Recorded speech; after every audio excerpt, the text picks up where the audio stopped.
In noble families, magical skills were very important. This was also true for the Count family of El Dorado. The official heir of the family, a boy named Crow El Dorado, received two special skills, Appraisal and Alchemy. This was his story. Crow's father was happy at first. He thought it was great that his son had two skills instead of one. The family butler, Sebas, also supported him, but Crow felt unsure. His father's reaction made him wonder if he had gotten a weak or useless skill. A few hours earlier, Crow had been riding in a carriage with Sebas. The butler asked if Crow's headache had gone away. Crow told him he felt fine now.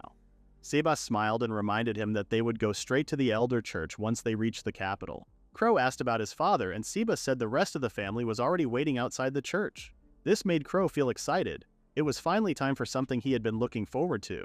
In this world, children would receive magical skills when they turned 12. This happened in a church.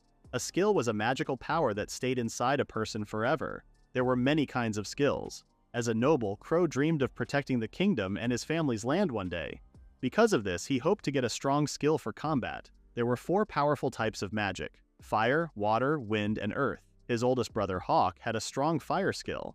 He was considered a genius at the academy. The second brother, Owl, trained with a sword and used wind magic along with strength-enhancing magic. He had just won the youth division in a sword-fighting contest. Seeing his brother's success, Crow hoped he would get one of the top skills too, maybe something even stronger. Finally, the carriage arrived in the royal capital, Belfire. Crow looked around in awe. The city was amazing. He couldn't wait to find out what kind of skill he would receive. Back in the present, Crow's father was shocked to hear about Crow's skills. Appraisal was a skill no one had heard of, and alchemy was usually seen as something only weak mages used to make potions. Thinking the results were strange, he paid the high priest to keep them a secret. Crow misunderstood this and thought it was just a handling fee. But when he saw how the adults reacted, he realized that they all believed he had been given useless skills. Still, Crow didn't think the skills were bad just from their names. After that, Crow's father told Sebas, the family butler, that he had things to do in the capital and asked them to return home without him. So, Crow began the trip back to his home in the El Dorado territory. On the way, he noticed the mood was very different from when they first traveled to the capital. Sebas apologized for the skills Crow had received and told him to start thinking about his future. To Sebas' surprise, Crow stayed calm. This wasn't like the old Crow at all. He seemed different now. The reason was that Crow had just remembered his past life as someone who lived in Japan. Before reaching the capital, he had a strong headache, and during that moment, all of his past life memories came back. Because of this, Crow didn't see Appraisal and Alchemy as bad skills. Appraisal let him check and learn about anything he looked at. Knowing the right details and the value of things was very useful. He used Appraisal to check what Alchemy could do. A screen appeared in his mind showing the skill's details. Alchemy could create different materials, and it was mainly used to make potions. But more than that, it could also change matter by using magical energy. It wasn't powerful magic or a skill that would impress nobles, but Crow thought it could be helpful in other ways, like managing land and helping a village grow. Crow told Sebas that he didn't want to become a noble who protected the kingdom. Instead, he wanted to be a small lord who took care of a village and supported the El Dorado family in his own way. He asked for Sebas' help. The old butler was surprised that Crow had already thought this far ahead. Sebas promised to support him however he could. Crow thanked him. About a month later, Crow was called to the capital by his father. They met in his father's office, and Sebas and Owl were there too. After a short silence, Crow's father spoke. He said it might feel sudden, but Crow had been given the job of looking after Nest Village, a place far away on the edge of his land. Crow was ready for this. He already knew that Nest Village was one of the most remote places in the area. Still, he didn't hesitate. He accepted the responsibility right away. His father was surprised by how willing he was. But Crow explained that his skills didn't really fit in with the life of nobles. He wanted to be useful to the land and was thankful that his father found a way for him to help.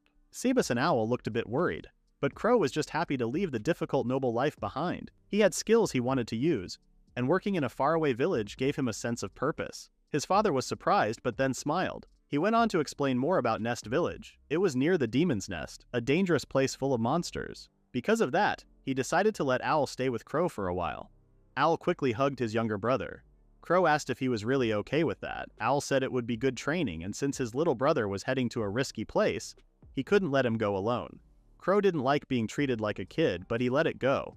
He thanked everyone and left to pack his things. When the day came to leave, Crow finished loading his bags into the carriage. Most of the bags were filled with empty bottles, which were important for his work. Owl came by to ask if everything was ready. Crow said it was. Then Owl told him that others had come to see him off. Hawk, the oldest brother, called out to him while their father, Pheasant, watched from a distance. Crow thanked them for making the effort to come. Hawk apologized for not going with him and handed Crow a large red gemstone. Crow knew right away it was a crimson magic stone, something very valuable. Hawk told him to use it if he ever needed it. Crow thanked him and also thanked his father. Pheasant simply told him to do his duty. Sebas told Crow and Owl to get into the carriage. Crow thanked Sebas for everything and hoped they would meet again. But Sebas said he was going with Crow. Crow was surprised because Sebas was the head butler of the family. Sebas explained that he had already gotten permission from Pheasant. He then said Crow had changed a lot in just 1 month. Even though Crow didn't have strong skills, he never gave up. Sebas saw how determined Crow was and decided to dedicate the rest of his life to serving him. Crow held Sebas's hand and promised to take good care of the territory. His father and brothers stayed quiet until Crow turned to face them one last time. He said his final goodbye. Hawk said he believed Crow would do well. Pheasant asked Sebas to look after him. Sebas promised he would. It would take them a week to reach their new home, and Crow was excited for the journey ahead. One day, this young boy would be known as the father of territorial management. This was the story of Crow Eldorado. A week had passed, and Crow thought they would arrive at Nest Village soon. The trip went mostly well, but some unexpected things happened along the way. One of them was when they saw bandits attacking a merchant guild's carriage.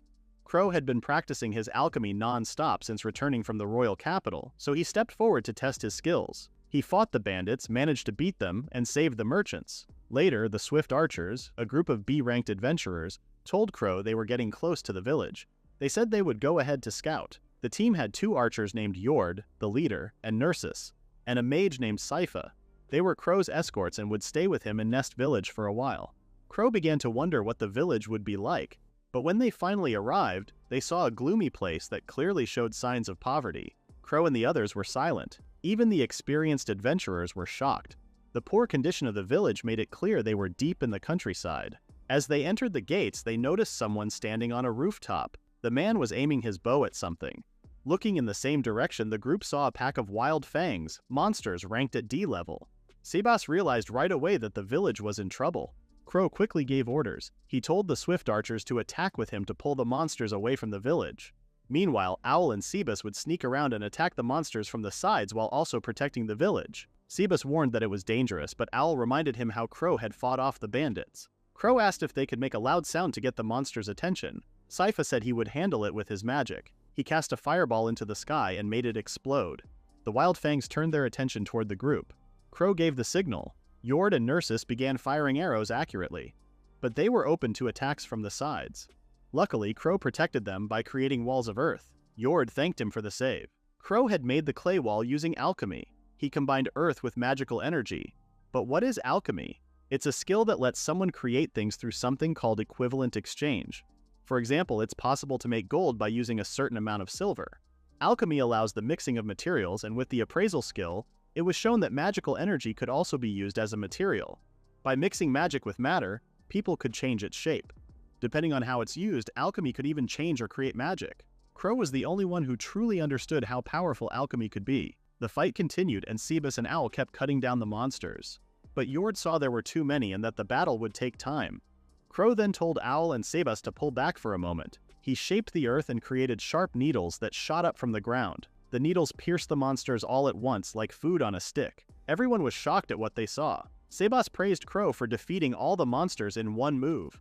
Crow was surprised too. He had only used Earth Needle, a beginner-level spell, but Sebas said it looked just as strong as Ground Needle, an intermediate-level spell. Crow couldn't believe he had made something that powerful. Just then, a man arrived and introduced himself as Wagner, the leader of Nest Village. Sebas spoke on their behalf and introduced Crow as the new lord of the village, sent by the Eldorado family. Wagner felt sorry for making them travel such a long way, but Crow said it was important to visit because Nest Village was still part of their land. He said he came to help the village grow and treated Wagner with respect. After that, Crow and the others went on a tour around the village. Crow was surprised to see how broken down the houses were. The villagers didn't seem very happy either, and he felt something was wrong. His first goal was to make sure the villagers had safe homes and were protected. Crow then asked Wagner if the wild fangs attacked the village often. Wagner explained that monsters usually stayed in the cursed forest, but lately many rallybirds had started showing up, as if they were being chased out. After that, the wild fangs followed. Rallybirds were strange, flightless bird-like monsters and were known to be among the weakest in the area. Crow felt something was not right, so he told Owl and the Swift Archers to check the cursed forest the next day. Sebas would help defend the village with the other villagers. Sebas was worried and told Crow to rest since he had been using a lot of magic lately, but Crow said he still had work to do. The others were confused, so Crow took them to the edge of the village. There, he used magic to build a refined earth wall. Sebas quickly understood what Crow was planning. He wanted to build a strong wall around the village to keep the monsters out. The adventurers were shocked to see Crow still had magic left, especially after using a powerful spell called Ground Needle earlier. Saifa, who was also a mage, said most people would have run out of magic by now. That made Crow think. He never felt like he had run out of magic before. Maybe there was something unusual about him. Sebas smiled and said that, at this rate, they might finish everything before sunset. He offered to cook some food. As he watched Crow work, Sebas couldn't help but smile. Crow always managed to surprise him. For now, Ness Village had around 50 people, including the newcomers. Thanks to Crow, it now had a new wall to help keep everyone safe. The next morning, the villagers were surprised to see brand new houses in their village. Wagner and Sebas couldn't believe their eyes. Crow showed them the houses and said they were for the villagers. Sebas was curious how Crow managed to build something like that. Crow explained that he used alchemy to make the ground flat and strong, which was important for building. He made the walls using the same method as the earthen wall spell. Inside, each house had a kitchen near the entrance, small holes for air to flow, a large living room for eating and resting, and bedrooms with thick walls for privacy. Crow said he used everything he learned from creating earthen walls. The villagers were even more surprised to see a tall building that looked like a small condo. It turned out to be Crow's own house, though he didn't mean to make it look that way. Wagner started to wonder if earth magic was always this useful, but Sebas said his young master was just very talented. Later, Crow asked everyone to follow him to the center of the village. It was just an open space where kids usually played, but nothing exciting was there. Crow wanted to change that, so he used alchemy again. He built slides and jungle bars, turning the empty area into a real playground. The kids were amazed and wanted to know how to use the slides. Crow showed them, and soon the kids were lining up to try it out. Even Wagner joined the line. Sebas said he had never seen toys like these and praised Crow for the great idea. Crow felt a bit strange because the idea wasn't really his own. As the sun started to go down, Sebas remembered that Owl and the others would be coming back soon. While waiting, he decided to cook something for everyone. That night, everyone gathered in the village plaza, which now had benches and tables. Owl came back carrying a huge pile of monster birds and said it would be enough to feed everyone. He asked if Crow had made the grill tables. Crow said yes. He built tables with grills in the middle that could turn into regular tables by covering the center. Sebas brought over grilled larrabird meat for the two young masters. They loved the taste after just one bite. Crow then asked Owl if he had brought the things he requested. Owl handed him a bag filled with healing herbs, detox herbs, and mana compost. These items would help Crow continue improving the village. As Crow watched everyone eating, playing, and smiling, he felt hopeful. Even though there was still a lot to do, he believed they were making good progress. He looked forward to what they could build next. At the Rambling family estate in the eastern part of Eldorado's land, a woman came to tell her young miss named Rose some news. She said a letter had just arrived from the Eldorado family. The letter said that Crow had gone on a journey to the borderlands. Rose felt excited when she heard this and asked her servant to explain more. The next day in the farming area, Crow saw that the wheat fields were badly damaged because of the monster attacks. Wagner was worried that they wouldn't survive the winter like this. Crow also realized that the wheat they had collected wouldn't be enough, and Sebas confirmed it. Crow then asked if the village grew anything besides wheat. Wagner said they also planted pearl millet, which is like corn because it grows well in dry soil. Crow whispered something to Sebas, then told the villagers they would stop growing corn and instead focus on planting herbs, like healing grass. The villagers were shocked. They feared that if the herbs didn't grow well, they might go hungry. But Crow said they should still grow wheat as usual. He then asked Sebas how much merchants paid for corn. Sebas said one piece was worth 100 gil. Then Crow asked about healing grass, and Sebas said a bundle was worth 300 gil. Wagner realized that Crow wanted to grow herbs instead of corn to make money. Crow said he already had someone willing to buy the herbs. He reminded them that he was an alchemist and he could use the herbs to make potions that could sell for tens of thousands of gil each. The villagers were surprised, but Wagner was still unsure if healing herbs could grow in the damaged fields. Crow promised to help by using his magic on the soil. He explained that healing herbs usually grow in places where monsters live. He thought it was because monster waste, like poop and pee, had some magical power in it. When he studied the soil from herbs his brother had found, he noticed it had a bit of magic too. Then Crow had an idea. He wondered what would happen if he gave normal plants some magical power. So he tested it on a dead wheat field. Using only transmutation, the field suddenly looked healthy again, like it was ready for harvest. His appraisal skill showed that the soil now had magical energy, and the wheat was growing well. Crow said he could bring the other fields back to life too. The villagers were amazed and called it a miracle, but Crow was more focused on the fact that he could now grow healing herbs. The villagers agreed to help him. They doubled the area where the herbs were planted. With that, Crow could now make potions regularly. Soon after, Owl and the adventurers came back with lots of eggs. Crow asked where they got them. Owl smiled proudly and explained that they found a group of rallybirds eating healing grass. He noticed that when the birds ate the grass, they became very calm, and at the same time they started laying eggs. He wasn't completely sure, but he believed rallybirds laid eggs when they were relaxed. Yord quietly confirmed to Crow that Owl was telling the truth. The birds even fell asleep after eating, which made it easy for the group to collect as many eggs as they could. Crow then wondered if the eggs tasted good. Owl shared that he once ate a Larrybird egg sandwich in the capital and said it was delicious. Everyone started imagining the taste and couldn't wait to try it themselves. Later, they all cooked and tasted Larrybird egg sandwiches. Crow was the first to take a bite. His eyes lit up with excitement. The sandwich was amazing. The taste and texture were just right and he couldn't stop himself from eating more. After finishing one, Crow started thinking about how great it would be to eat them whenever he wanted. He talked to Owl and Cebus about an idea he had. The next day, the villagers saw a Larrybird laying eggs while eating healing grass. Even though the bird looked strange and had blank eyes, it was clearly laying eggs. Owl said that Crow had made it happen. Now, the village could enjoy egg dishes every day. Sometime earlier, Crow had gone with Owl and the others into the demon's forest to capture some rallybirds, especially the females. Cebus wasn't very happy about the idea. Crow then used his alchemy skills to build a place for the birds to live. He added straw to make it comfortable for them. Crow also looked for someone to take care of the rallybirds. A man named Kentucky volunteered to help. Crow warned him not to eat the birds. Soon after, the rallybirds started chirping again. They had run out of healing grass. Somehow, Crow could understand what they were saying. The birds looked like they were desperate for more grass. Even though they seemed a bit too hooked on it, the rallybirds were now a good source of food for the village. Still, Crow looked a little worried at these herb-addicted birds. Meanwhile, a carriage was traveling down a road. Rose was riding with a merchant group. One of the merchants asked if it was okay for someone like her to be their escort. Rose said she came along because staying home was boring and she wanted to train. Suddenly, the carriage stopped. The driver said monsters were up ahead. The merchant was surprised since they weren't near the cursed forest yet and didn't know what to do. But Rose had already jumped into action. She moved to the front and easily took down the monsters known as Wild Fangs. After the fight, she said the frontier seemed like an interesting place. The next day, Crow and his group went out to check the traps they had set for Wild Fangs.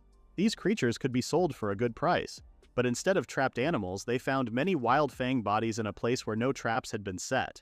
Then a villager noticed someone nearby talking. When they went to check, Crow was shocked. It was Rose, fighting the Wild Fangs like they were harmless animals. She didn't seem to have any trouble with them at all. Crow couldn't believe she was there and asked why she had come onto his land. Rose Rambling was the eldest daughter of the Viscount Rambling family, and also Crow's childhood friend. Like Owl, she was known for being skilled with a sword and dreamed of becoming a knight. Crow asked if she was the one who defeated the Wild Fangs, and Rose calmly said she was. After that, Crow welcomed her to Nest Village. Later in the village, a merchant named Stuart greeted Crow. It had been a long time since they last met. Stuart worked for Crow's family and led a traveling group of merchants who moved around the territory and the royal capital. He was also the one who owned the caravan that Crow and his friends had helped earlier. As a way to thank him, Crow invited Stuart to visit Nest Village often. Crow also said sorry for the trouble and thanked him for giving Rose a ride. Stuart said they only made it safely to the village because of Crow and Rose. Stuart looked around and was surprised. He saw a watermill and a well. He thought he might be dreaming because he had read in a report that Nest Village was a poor place with only about 50 people. But a month had passed and things had changed. The fields had grown and everyone was working hard. Crow had spent the whole month working on the village's land. Because of this, the village was now getting water from the Ugrit River, which flowed from the Kyrgyz mountains. They finally had enough water for drinking and daily use. Digging the 10-kilometer-long channel and making it strong had been a very tiring job. Crow led Stuart to a warehouse where the goods were stored. Stuart wondered if it was built underground. Crow explained that keeping potions in a place with steady temperature and humidity helped maintain their quality. The same was true for monster parts and processed items. Stuart told Crow he was looking for recovery potions, monster materials, and processed goods. Crow confirmed that he had what Stuart needed. He had 3 A-ranked potions and 120 B-ranked ones. Stuart was surprised to see so many high-quality potions in one place. There were 3 potion ranks, A, B, and C. Most people used C-ranked potions. These were cheap and could stop bleeding while slightly restoring energy. B-ranked potions were more powerful. They healed wounds and brought back a lot more strength. Because they were expensive, only nobles and high-ranking adventurers usually used them. A-ranked potions were very rare and usually only owned by the royal family or powerful nobles. These potions were known to heal serious injuries like lost limbs or rare illnesses. Crow understood why Stuart was shocked, especially since these potions came from a far-off place. With shaking hands, Stuart tested them. He used a special paper to check the B-ranked potion, and the liquid turned orange. When he tested the A-ranked potion, the paper changed into rainbow colors. That confirmed both were real. Crow knew the potions were genuine because he had already checked them with his appraisal skill. But he didn't say that. Instead, he asked if Stuart was fine with letting Sebas handle the transaction. Stuart agreed. Crow went outside to look for Rose, but he saw her already playing with the kids on the slides. He felt happy seeing her have fun. Rose noticed him and asked what was happening in the village. She called the person who made the playground a genius. A child quickly said that Crow was the one who made it. They also said he built the houses, walls, and everything else. Rose was surprised. She couldn't believe such a strong defense system in a normal-looking village was made using alchemy. Crow offered to show her his house. When Rose saw it, she called it unusual and asked if he made it too. Crow said yes. Rose stayed quiet for a while, then said she had felt worried when she heard about Crow's alchemy skill and that he had left home. Crow was surprised but quickly thanked her. He told her he wasn't worried because his brothers at the El Dorado house were with him. He said he would do whatever he could. Rose was amazed by how serious and strong Crow sounded. To her, he seemed brighter and more confident than ever. She thought he had changed a bit since the last time they met. Crow then asked Rose what kind of skill she got. Rose proudly said she received a wind magic support skill like Owl. She only needed to learn how to use it. Crow was happy that someone like Rose who loved fighting got a skill like that. He guessed that she was tired from traveling and suggested she take a bath to rest. Rose was surprised that the village had a bath, but Crow explained it was in his house for now. He also said there would be a party in the plaza to welcome her and to greet the merchant caravan. Later, Sebas reported that the deal with Stuart was done and showed the final amount. Crow was shocked because it was so high. Sebas said it was due to the difference in the ingredients they had sold. Crow asked why it turned out that way.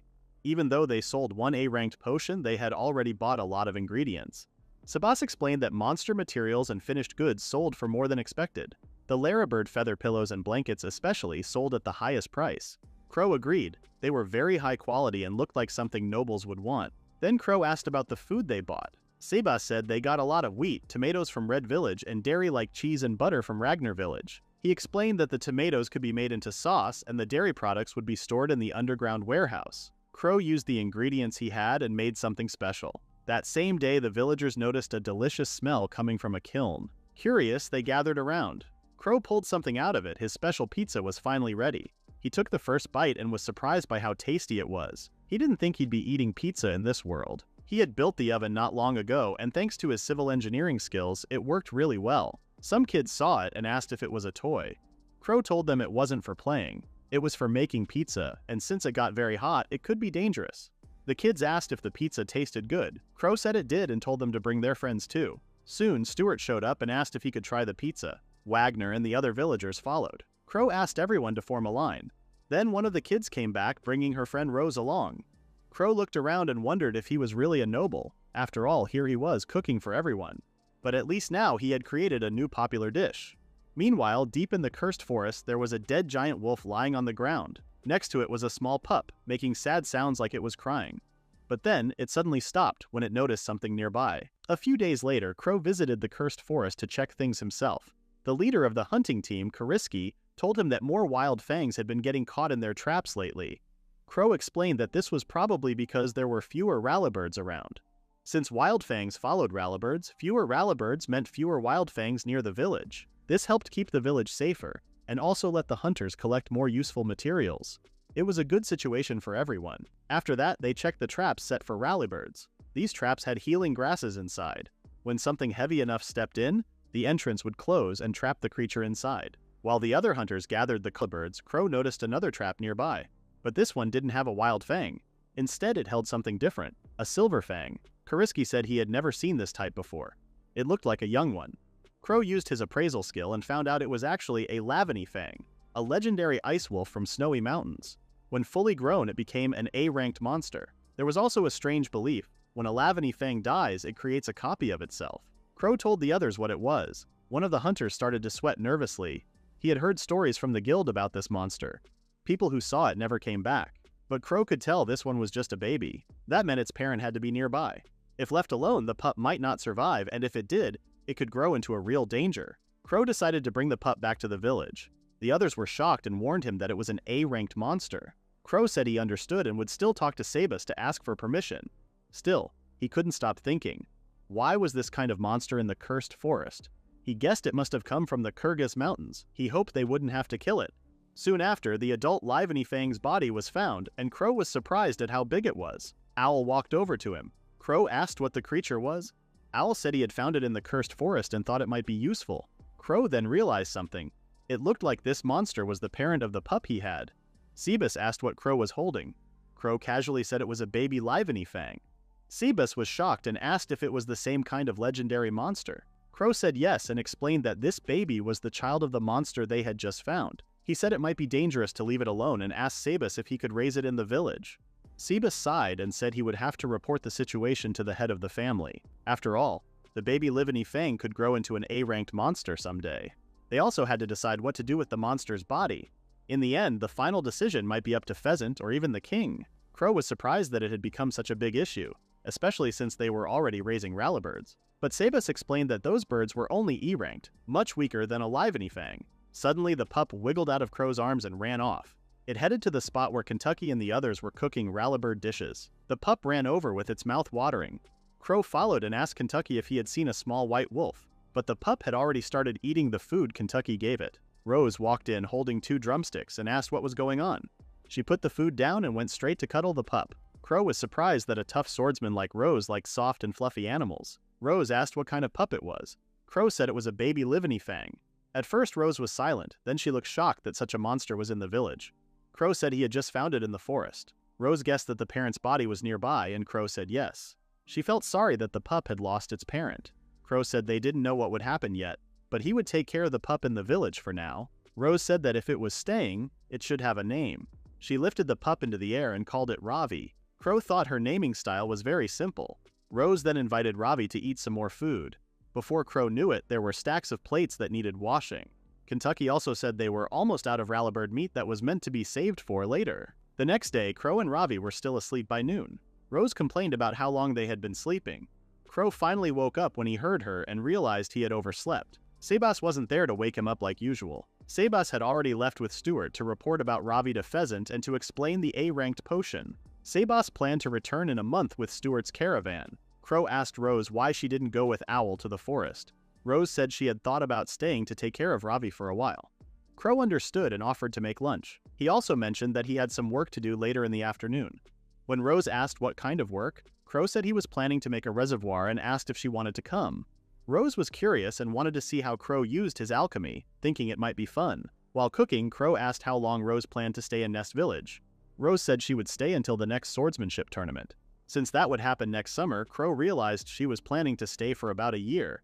He thought having her around would make hunting easier. As they were finishing up, the smell of food woke up Ravi. Lunch was ready and both Ravi and Rose started eating right away. Later at the reservoir site, Wagner thanked Crow ahead of time. Rose was surprised to see that Crow was working on it all by himself.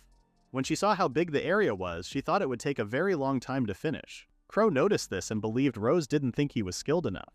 To prove her wrong, he decided to start by digging a hole 5 meters deep and a 1 meter deep edge for the water. He used his alchemy sub-skill called Excavate. The ground shook and in just a few seconds the hole was finished. The next step was to make sure the ground wouldn't let water leak through. To do this, he used 2 of his skills, Refining and Air Cannon. Rose wondered if he was really using alchemy, since it didn't look like how she expected it to. After learning how to create strong earthen walls, Crow also learned how to use air cannon. Since air is everywhere, it could be used any time as a material. He even used it before to make the ground under the villagers' houses stronger. It was also very helpful in fights. He once used it against bandits. After one last air cannon, Crow said the job was done. Rose was speechless. A huge hole was already finished in front of them. She said she never thought alchemy could be used like that. Then she asked what the next step was. Crow explained that they needed to connect the river to the reservoir. Once the water reached a certain level, he would make another path so the water wouldn't overflow. At that point, he would also add a drainage system. Rose found it all a bit too much to think about, but she believed Crow would finish everything quickly. She called his alchemy skill amazing and said he deserved to succeed in the noble society. Crow smiled and shared how he was already fine just the way he was, and most of all, he liked seeing the villagers smile more and more. Rose was taken aback and mentioned how Crow had really changed. She claimed she now likes the current Crow. Was that a confession? After that, Crow stored water in the village reservoir and fixed the sewage and drainage systems. Because of this, the villagers were finally able to take baths in their own homes and use toilets that flushed with clean water. The drainage was handled by slimes that ate the dirty water and released cleaner water afterward.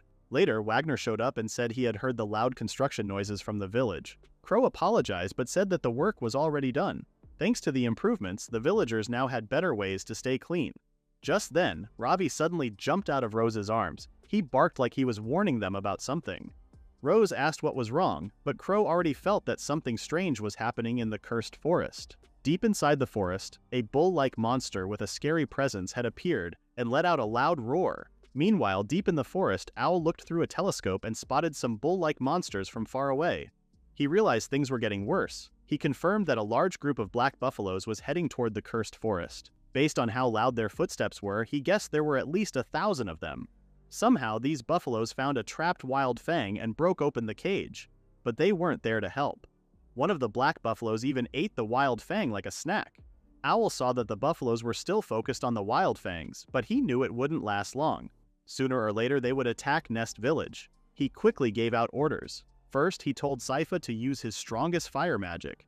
Then he told Nelson and Yord to bring Sypha back to the village if he ran out of magic, and to warn the others about what was coming. Sypha worried that his fire might burn the forest, but Owl said the most important thing was to lower the number of black buffaloes. If they used big flashy spells, the others would realize something serious was going on. Yord asked what Owl would do. Owl pulled out his sword and said he would stay in the forest to fight off as many monsters as he could. Since he had magic that made his body stronger, he believed he could hold them off for a while. He hoped to buy enough time for Crow to get ready to defend the village. Meanwhile, Ravi kept barking toward the cursed forest. It was the first time he had barked so loudly. At that moment, Crow and the others heard a loud explosion coming from the forest. Rose asked what it was, and Crow realized it was Sypha's fire magic. Rose thought something serious must have happened for Sypha to use that kind of power. Crow agreed, and quickly told Wagner to check which villagers were missing and who had left the village. Just as he was wondering what was going on, Yord and the others came running out of the cursed forest. Yord told Crow they needed to evacuate right away. Crow asked if they were okay and what had happened. Yord explained that a huge herd of black buffaloes was swarming through the forest and heading toward Nest Village. He said that while one black buffalo was already strong and ranked C, a whole group together could be ranked A and would be much harder to stop.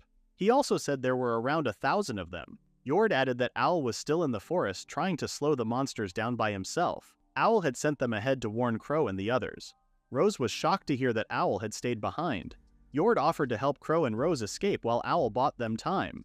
He believed the village would be destroyed soon, but if they could at least save the people, they could rebuild later. The other villagers agreed that with Crow's help they could bring the village back to life. Rose looked at Crow, who had gone quiet. Everything the others said was true. Crow could rebuild the village. He wasn't worried about that. But what about the people who lived there? They had already suffered from monster attacks for so long. Now that they were starting to feel safe again, another disaster was coming. If they could protect the village this time, it would give everyone hope. Crow told the swift archers to let Wagner know that the villagers should evacuate to the nearest village. He also told them to escort everyone out safely. Yord asked what Crow was planning to do. Crow said he would face the black buffaloes himself. Everyone was shocked. Rose also chose to stay behind. She said she wanted to return the kindness the villagers had shown her. This was the same village that Crow had worked hard to build, and she wouldn't let monsters destroy it. She also believed it made no sense to train in such a dangerous place only to run away when real danger came. Crow truly appreciated her support. Yord stood quietly in front of the kids. Crow snapped him back to reality and asked if his ground needle spell would work on the black buffaloes. Yord said he wasn't sure because the monsters had very thick skin. If his strongest magic couldn't hurt them, Crow started to wonder what else he could do.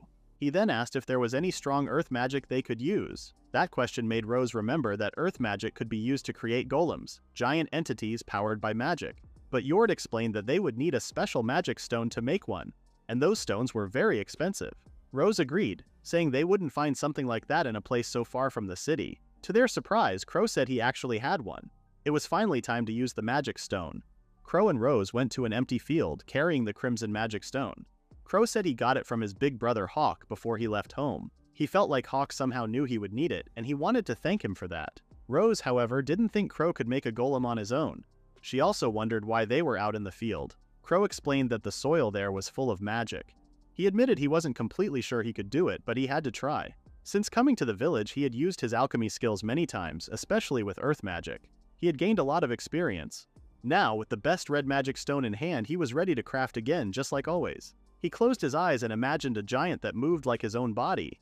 He pictured it with arms and legs like a human. In his mind, he was building the ultimate golem. Rose watched closely as Crow activated one of his alchemy subskills. Crafting Create Golem. A strong wave of magical energy spread through the area, focused around the red magic stone. The earth began to move, shaping itself into solid pieces of the golem. It started from the feet, then built up the legs, the waist, chest, shoulders, and finally the head. Crow felt tired. He had never used this much magic before. Rose could only whisper his name in amazement as she looked at what he had made. It wasn't just any golem, it looked like a Gundam. Let's go back a few days before Crow left for Nest Village. At that time, Hawk and Owl were talking about how surprised they were to hear that Crow was being sent to rule such a dangerous place. They couldn't help but feel worried. They had always spoiled him, especially because he looked a lot like their mother. Owl said it was because Crow was the only one who had inherited their mother's silver hair. He missed their calm and gentle mother. Everyone loved her, especially their father. Owl remembered how their father had been refusing to remarry for a long time. Hawk added that their parents had truly loved each other, which was rare among noble families. Because of their father's kind and caring nature, Hawk believed that even he had mixed feelings about sending Crow to the frontier. Maybe in his own way, it was also a sign of love for his son. Besides that, Sebas had spoken with their father about something important, something for Crow's sake. Owl also noticed that Crow had recently started to look more thoughtful and wise, just like their mother. He believed Crow would end up doing great things on the frontier. Hawk agreed. Hawk also felt that once he graduated from magic school, he needed to work even harder. As the eldest son, he promised to help their land grow and succeed. Before Crow left, Hawk asked Owl to watch over him. That was how Owl ended up going along with Crow on his journey. Back in the present, Owl was fighting off a group of black buffaloes. Even though there were many of them, he had no trouble keeping them back. He had already lost track of how many he had taken down and how much time he had bought. Then, he noticed something huge in the distance. Owl could only guess that it was Crow's work. Meanwhile, Crow stood quietly watching the large golem he had just made. He wasn't sure if it would move, so he gave it a try. The golem suddenly jumped high into the air and landed with a powerful crash. Its arms spun around easily. Crow realized he could control it with his thoughts, almost like a robot. Rose saw the golem and pointed out that it wasn't the size of a normal one. She called it a gigant golem. Crow felt unsure because he didn't even know what normal golems were supposed to look like. Curious, Crow used his appraisal skill. It confirmed the golem was a gigant golem, a rare and powerful type. It was said to be as strong as an S-rank monster. Crow told Rose it could keep moving forever as long as it had magic to power it. Rose was surprised because she thought refilling magic like that wasn't possible. Just then, Yord and the others came back. They felt bad that Crow had to make such a big golem alone. Crow asked about the villagers, and Yord said his teammates were protecting them, along with some hunters from the village. Crow thanked them and said he had a plan that needed everyone's help. Everyone got ready. The hunters would stand on top of the earth wall, throwing rocks and shooting arrows. They had spread dry wheatgrass around the village, which they planned to light with fire arrows to scare off the monsters. Crow also dug some trenches, though he couldn't finish them fully due to limited time. They were meant to slow down the charging black buffaloes. On the side of the wall facing the cursed forest, hunters stacked more rocks and took their positions. One of them gave the signal that everything was ready. Yord also confirmed his side was set. Crow and Rose waited quietly as the sound of rumbling hooves grew louder. Soon after, the black buffaloes came rushing out of the cursed forest. In response, Crow called out his gigant golem to fight them. The golem ran forward like a football player, then jumped and kicked the black buffaloes away like balls. Rose and the others were too shocked to speak. Crow guessed that around 50 monsters were taken down by that one attack. Rose saw Owl fighting nearby. She said he should join the main fight and asked Crow to take care of Ravi. Crow told her to be careful. Rose smiled and quickly joined the battle. Crow noticed that Ravi looked worried. He thought Ravi might be scared for Rose, so he told him not to worry because Rose was strong. From that moment, the real battle had begun. Crow needed to stop as many black buffaloes as he could with his gigant golem. He told the others to take care of the ones his golem missed. Yord understood and told the hunters to light their arrows. Once they had fire arrows ready, he told them to shoot. The flaming arrows hit the straw on the ground, starting fires that surprised the monsters. The black buffaloes changed direction and ran into the moats. Yord saw this and said the monsters were now confused. He then ordered the others to throw large stones. The monsters roared in pain as the heavy rocks landed on them. Crow was glad their plan was working, but then he saw a part of the monster group moving around the flames. This smaller group reached the dirt walls and started attacking them. Crow had expected something like this and was ready. He used his magic again and again to make the walls stronger. Meanwhile, Rose was fighting hard, cutting down monsters one after another. One almost hit her from behind, but Owl stepped in and saved her just in time. Now fighting together, Rose said she was glad things were going okay. Owl replied that things were fine for now, but it could get worse if this kept going. At the same time, Crow wasn't sure if he should call back his golem. Even if he did, his magic power was almost gone. He wanted to finish the monsters in one big move. Just then, he looked at Ravi and got an idea. Rose had been fighting the monsters so hard that she was starting to get tired. She began to wonder if they could really keep going like this. Just then, an arrow with a piece of paper tied to it landed nearby. Owl noticed it, read the message, and told Rose they were supposed to retreat, following Crow's instructions. The two quickly disappeared. Crow took this as a sign to start his plan. He needed to stop the monsters from spreading out, so he decided to build a long, straight path between the village and the cursed forest. Then, using his magic, he created tall earth walls along the sides of the path to guide the monsters. He could feel his magic getting weaker, but this would be enough to lead most of the monsters away from the village. Crow then called for his giant golem. The giant golem had already finished off the monsters in the forest and rushed back to the village. At the same time, the rest of the monsters were charging straight down the path toward the village. Crow gave the order. He told the golem to crush everything in its way. The golem stomped on the monsters like they were bugs, trying to reach the front of the herd. The people cheered for Crow. He used the last of his magic to make the giant golem kick the remaining black buffaloes off the path. The golem then stood in front of the monster herd and stomped loudly, scaring them. Panicking, the monsters turned around and ran back into the forest. Crow dropped to the ground, completely exhausted. But they had done it. They kept the village safe. After that, Crow passed out. Later, Crow woke up in his room. He realized he had passed out and saw both Rose and Ravi sleeping beside his bed. He wondered if Rose had been taking care of him. When Ravi heard Crow's voice, he woke up and jumped onto him. Crow thanked him for being worried. The noise also woke Rose. A whole day had passed since the black buffalo attack. Crow's magic had returned and he was feeling much better. Everyone who helped defend the village was safe, and the people who had left came back to Nest Village. Things in the village were back to normal, and the strong dirt walls were taken down. Crow then went to the special field where he let his giant golem rest. Rose showed up with Ravi and said she was glad Crow was okay, but she asked why the golem was sitting in the field. Crow said it was better to place the golem near the entrance because if it stood up, it would get too much attention.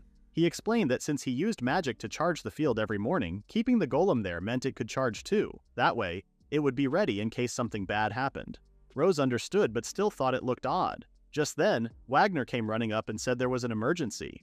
Crow asked if something bad had happened again. Wagner told them that lizard men were seen at the water reservoir.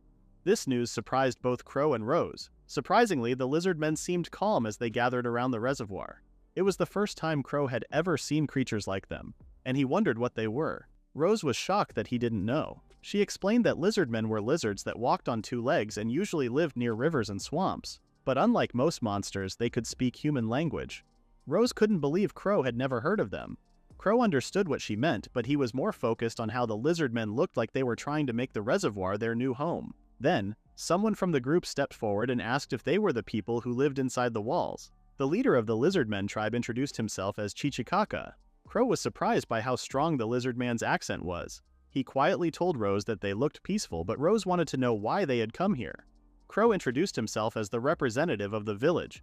Chichikaka then introduced his group as the Kapoku tribe from upstream. He said that another tribe had forced them to leave their home. While moving downstream, the river had widened and they found this place, which they thought was a paradise, and wanted to stay. Crow wondered if such a small pond could really be called a paradise. He explained that the place was man-made, something he built to bring water to the village. But Chichikaka didn't believe him. He said it must have been a gift from the gods, since it hadn't been there just days ago. He even laughed, saying Crow would have to be an amazing magician to create it so quickly. Crow was annoyed that Chichikaka didn't believe him, but he was more worried about another tribe possibly living nearby. To help, he offered to make a place for the Kapoku tribe to live and asked Chichikaka to come with him. After walking for 10 minutes, the group reached an empty piece of land. Crow asked Wagner if it was okay to be this far from the village. Wagner said the villagers wouldn't mind the distance. Chichikaka looked around nervously and said all he could see was flat, empty ground. He didn't believe a marsh or river could be made there. Crow said it would be done quickly, but Chichikaka still had doubts. He asked if they could at least use the pond nearby since some of their people were hurt. He let out a sigh knowing they couldn't use it, especially since Crow wasn't talking to him and had walked away. But then, Crow suddenly said it was ready. Chichikaka turned around and was shocked. A pond had appeared along with small houses all created in an instant. Crow proudly showed what he had made. He explained that the whole area was surrounded by earth walls to keep them hidden. He also told Chichikaka to use the huts he built. Then he asked if everything was okay now. Chichikaka called Crow a great magician for making what seemed like a perfect place to live. Crow replied that he wasn't a magician. Chichikaka quickly ran off to tell everyone. In the end, the Kapoku tribe was happy with the new pond and decided to stay there. They gave Crow lots of river fish to thank him. Because of that, Crow started a trading relationship with the lizard men. A month had passed since then. Rose, Owl, and the adventurers went out to check the cursed forest. Crow stayed behind to take care of some tasks. He added magic to the fields, controlled the number of slimes at the water treatment area, checked the earth walls, and inspected the playground and its equipment. After doing all this, Crow realized that his duties, even though not very flashy, were tiring. It was hard doing everything on his own. Just then, a caravan entered the village gates. It was clearly Stuart's caravan, and Crow felt excited. Stuart waved happily at Crow, with Sebas following behind. Sebas got down and greeted him. Stuart noticed how much the village had grown, but he seemed more focused on the strange object sitting in the fields. Crow simply said that something bad had happened. He asked Sebas to handle the issue with the potions and to check on Ravi later. Then, Crow turned to Stuart and asked about the request he had made earlier. Stuart confirmed that he had brought the people Crow asked for. They were alchemists. When Stuart first came to the village, Crow had asked him to find people willing to move to Nest Village. Alchemists were the top priority because the village needed to make a large number of potions. Since they were growing a lot of high-quality herbs, trained alchemists should be able to make B-ranked potions on their own. Stuart said he had found 30 alchemists who agreed to move. Crow asked him to line them up so he could check them. Stuart admitted he hadn't looked into their backgrounds because he was just told to bring them. Crow said it was fine, he could use his appraisal skill to evaluate them. Most of the alchemists seemed patient and hardworking, but none of them stood out as very talented. However, one of them caught Crow's attention. She was a 14-year-old girl who had not just one but two useful skills. She had a B-ranked alchemy skill and a C-ranked quality preservation skill. Her name was Marika Krabens. She had worked in the royal capital and often received direct requests from the guild and nobles. She was capable of making B-ranked potions. Crow was surprised to see another person with two strong skills. That night, everyone gathered for a welcome dinner. While they were eating, Crow asked Sebas for an update. Sebas said he had already reported everything to Pheasant, and that he also talked about it with the Duke of Rosenberg. Crow wasn't surprised. The Duke would naturally be informed. Since the Eldorado house was part of the Duke's faction, any major problem in the area needed the Duke's permission to handle. The first issue was about the A-rank potions. The Duke ordered that these potions shouldn't be sold through normal trade channels because they could bring danger to the village and to Crow. Instead, they would be shared through the Duke's own network. Crow understood why. Potions like these were powerful and could affect the balance of power among the noble families. The next issue was about the remains of the Lavany Fang. Sebas said the rules weren't very strict, but the remains could be worth at least 100 million gil. Crow was shocked by how much money that was. Still, what mattered more to him was Ravi. Sebas explained that the Duke said Ravi shouldn't be called a Lavany Fang anymore.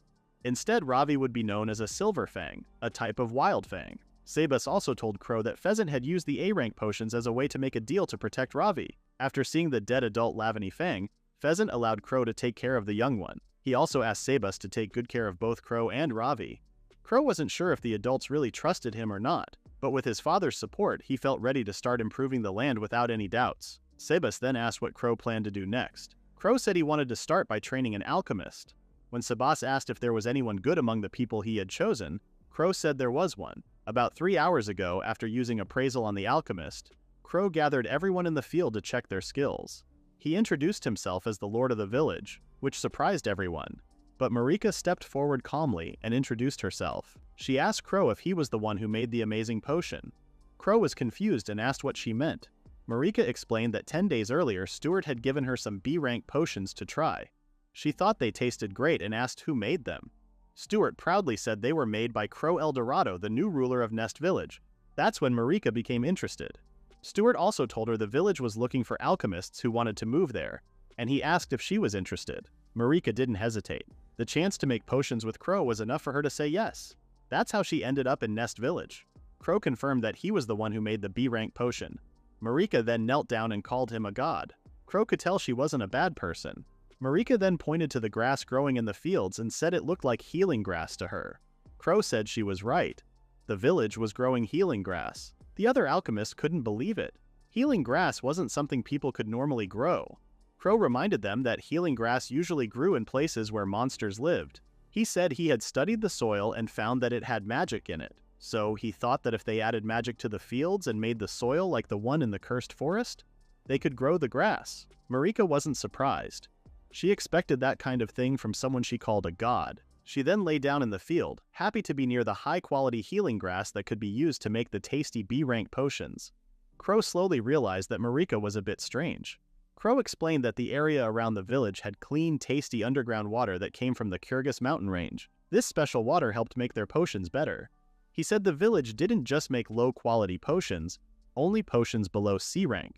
Until the alchemists could make B-rank potions, he had them take care of the fields and do simple jobs around the village to help improve their skills. When the alchemists finally reached the level where they could make B-rank potions, they asked Crow what they should do next. Crow told them to start using their alchemy right away. He improved the soil, and in just a moment the healing grass grew bigger and healthier. Marika, who was lying on the ground, was surprised by what she saw. Crow told them this wasn't the only thing they could do. He used one of his skills and made a wall rise up from the earth.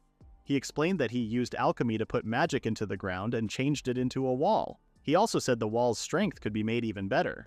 The other alchemists thought it was earth magic, but Crow said it wasn't. It was alchemy. He explained that alchemy could mix with magic to change materials and create things like this. It wasn't just for making potions. Marika was amazed by what Crow could do. She knelt and said it felt like she was seeing the future of alchemy through someone godlike. Crow told her to at least call him by his name. Then he asked the other alchemists to try using magic on the fields. At first nothing happened. Crow noticed they were having trouble using their magic, which he expected. But then, one of them started doing well. Marika gave it a try too, and when she used her magic on a field, the healing grass there quickly grew bigger. Back in the present, Sebas told Marika that she was impressive. He said that now, Crow might have less work to do.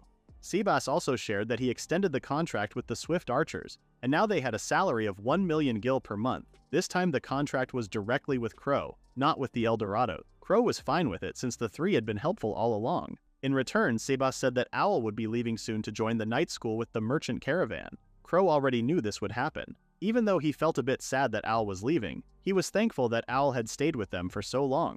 The next day, Marika visited the alchemist's atelier and was surprised to see where Crow made his potions. On the ground floor, Crow showed her a well that could give water at any time. Marika was amazed and said she could make potions forever with it. Crow hoped that wouldn't be the case. She asked if she could try making a potion using Crow's materials. Crow agreed and set up a pot with water and Marika grass. If Crow made it, it would turn into an A-ranked potion. He hoped Marika could do the same. Marika took a deep breath and focused her magic on the pot. The dark liquid slowly turned lighter until it glowed brightly like a flash of light. Crow recognized the color. It looked like an A-ranked potion. But the glow faded and the potion stopped changing. In the end, it became a B-ranked recovery potion. Crow said it was a bit of a waste because for a moment it looked like an A-ranked one. Still, it was close. Marika grabbed him in excitement, asking if the shiny color meant it was really close to A-rank, and wondered if she could reach the level of the gods. Ravi barked, snapping her out of it, and she let go of Crow. Crow was a little scared by her energy. Even so, it seemed the village could now make more high-level potions. But since A-ranked potions couldn't be sold easily, Crow decided Marika should focus on making B-ranked ones for now. He said it was a shame, but he believed she would soon be able to make A-ranked potions on her own. Marika said she could work for 3 days without rest. But Crow told her to stop that kind of thinking since it could be dangerous. He also said he wanted her to try another task besides potion making, so he could see what else she could do. Later in the potion warehouse, Marika used her quality preservation skill on all the potions stored there. Crow knew this skill was just as strong as her alchemy. Even if they made a lot of potions, her power could stop them from getting old or weak over time. Before this, the village only made a small number of potions to sell. Crow noticed Marika couldn't move while using her skill. To help, he gave her some pizza. Marika was amazed by how good it tasted. She liked the high-quality eggs, cheese, and other ingredients she didn't recognize. Crow told her he was thinking about selling eggs soon. Marika offered to use her skill on the eggs to keep them fresh, so they would sell better. When Crow asked if that would be a problem, Marika said she wanted to help the village. Crow thanked her and asked what reward she wanted. Marika asked him to call her by her name without any formal titles. Then she requested that he make 3 B-ranked potions a day as her reward. Not long after, Marika and the other alchemists found out how the Larabirds were being kept and why they seemed friendly to humans. That day, Crow decided to give the alchemists a break from their usual work and took them on a tour around Nest Village. At that time, only Marika was able to make B-ranked potions. To help train the next group of skilled alchemists, Crow had been asking the others to use their magic in the fields, make potions, and build walls from the earth. The goal was to help them get better at using transmutation accurately. If they improved a bit more, Crow planned to give them some of his own tasks to handle. One of the alchemists, Jimmy McDaniel, who was ranked C, was surprised to learn that the village was really raising monsters. Crow believed Jimmy had the potential to be the next top alchemist after Marika. In fact, only Marika and Jimmy could earn a living just from alchemy without needing extra jobs. Crow explained that larrabirds could be tamed by feeding them healing grass. Marika asked to try, and Kentucky allowed it. Marika noticed that the caged larrabirds seemed smarter than the wild ones. She thought it might be because of the healing grass grown by Crow. But Crow wasn't sure if smart was the right word. He thought the birds just seemed sluggish. Later, they walked past the water reservoir on their way to visit the Lizardmen village and show their respect. Crow told them that the reservoir had been made using alchemy. The others were surprised that Crow had built something so large on his own, but Crow believed that anyone could do the same if they worked together. Jimmy asked what kind of relationship Nest Village had with the Lizardmen. Crow explained that they traded vegetables and fish with them. Then he said they had arrived, but when the group looked around, the village seemed empty. There were no Lizardmen in sight. It turned out that the Lizardmen were hiding underwater in the nearby pond, and they looked afraid. When they saw Crow and the others, they made hand signals. Jimmy realized they were warning them to run away. Then another alchemist noticed something strange in one of the huts. Crow quickly told everyone to hide behind the trees. Suddenly, a group of D-ranked monsters called goblins came out of the hut. Crow quickly realized they were under attack. Jimmy suggested going back to the village to get help, but Crow said he could handle it alone. Marika tried to stop him, but Crow told her not to worry. He said alchemy could be used in fights too. Crow used his alchemy skill to change the ground behind the goblins. Sharp spikes made of earth, called earth needles, rose up and hit all the goblins before they could react. One goblin managed to escape the attack and started running away. But Crow wasn't done. He changed the air around him to make an air cannon. It didn't hit the goblin directly, but it hit the ground under it. The goblin fell into a hole and another earth needle came up and hit its chest. Everyone was shocked, especially Marika. They couldn't believe how easily Crow defeated the goblins. Crow explained that alchemy could be used in many ways during battle. Seeing this, the others got excited and wanted to train more. Just then, Chichikaka showed up. He called Crow powerful and thanked him for the help. Crow asked about the others. Chichikaka said they were safe because they sensed the goblins and hid right away. Crow was surprised that over 50 lizardmen had run from just a few goblins. Chichikaka asked if Crow's companions were new villagers. Crow said they were also alchemists. Chichikaka was surprised to hear this, but Marika said that even though they were alchemists, none of them were as strong as Crow. That helped Chichikaka understand that Crow was the most powerful among them. Crow then changed the topic and asked if the tribe was safe now. Chichikaka said no. He explained that the goblins were actually under the control of a group called the Swamp Lizardmen. These were dangerous lizardmen who had already forced Chichikaka's tribe out of their old village. Now that the enemies had found this new place, they would keep attacking until they took over. Marika thought that was awful. Crow asked where the Swamp Lizardmen used to live. Chichikaka said their old place could be reached by going upstream just outside the cursed forest. Crow realized that Nest Village was also in danger. He knew what he had to do. He promised to protect Chichikaka's tribe and make sure they could live in peace. He said he would go back to the village and come up with a plan. The lizardmen cheered. Chichikaka also said he wanted to help. With that, Crow and the other alchemists returned to the village. After they came back, Crow quickly told his brother Owl and the others about what happened. He asked for their help. Owl agreed right away, and for now, Yord and the rest were sent to do scouting missions. Later, Crow collected some bones from the black buffaloes they had recently fought. These bones had magical power and could be turned into fertilizer when crushed. But this time, Rose was curious about how Crow planned to use them. Crow explained that the swamp lizardmen were strong because they had good tools. He thought it was a good idea to make new weapons for everyone. Owl, Rose, and the other adventurers got excited when they heard this. They asked if Crow could really make weapons and started saying what kind they wanted. Crow told them to wait their turn and promised he would make one for each of them. Even though he agreed, this was actually his first time trying to make weapons. He touched the bones and thought about what shape the weapons should be. He remembered that Owl and Rose fought with speed, so heavy swords wouldn't work well for them. But if the swords were too light, they wouldn't be strong enough. Crow decided to make the swords thin but strong by increasing the bone's density. With his alchemy skill, he quickly created 2 swords. Owl and Rose were excited when they held them. Rose noticed that the sword was easy to swing, and Owl said it worked well with body enhancement magic. The other alchemists were surprised that weapons could be made with alchemy. Crow told them they could learn to do the same if they kept practicing and used their imagination. Yord and Narcissus also received their weapons. Then Crow reminded them about their scouting job. The two gave their report. The enemy village was built around a swamp and most of the area was muddy. There were about 50 goblins guarding the place. Along with them were around 30 red lizards. These were likely the swamp lizard men since the goblins seemed to follow their orders. Crow realized the enemy had more people than he expected. There were enough of them to attack Nest Village.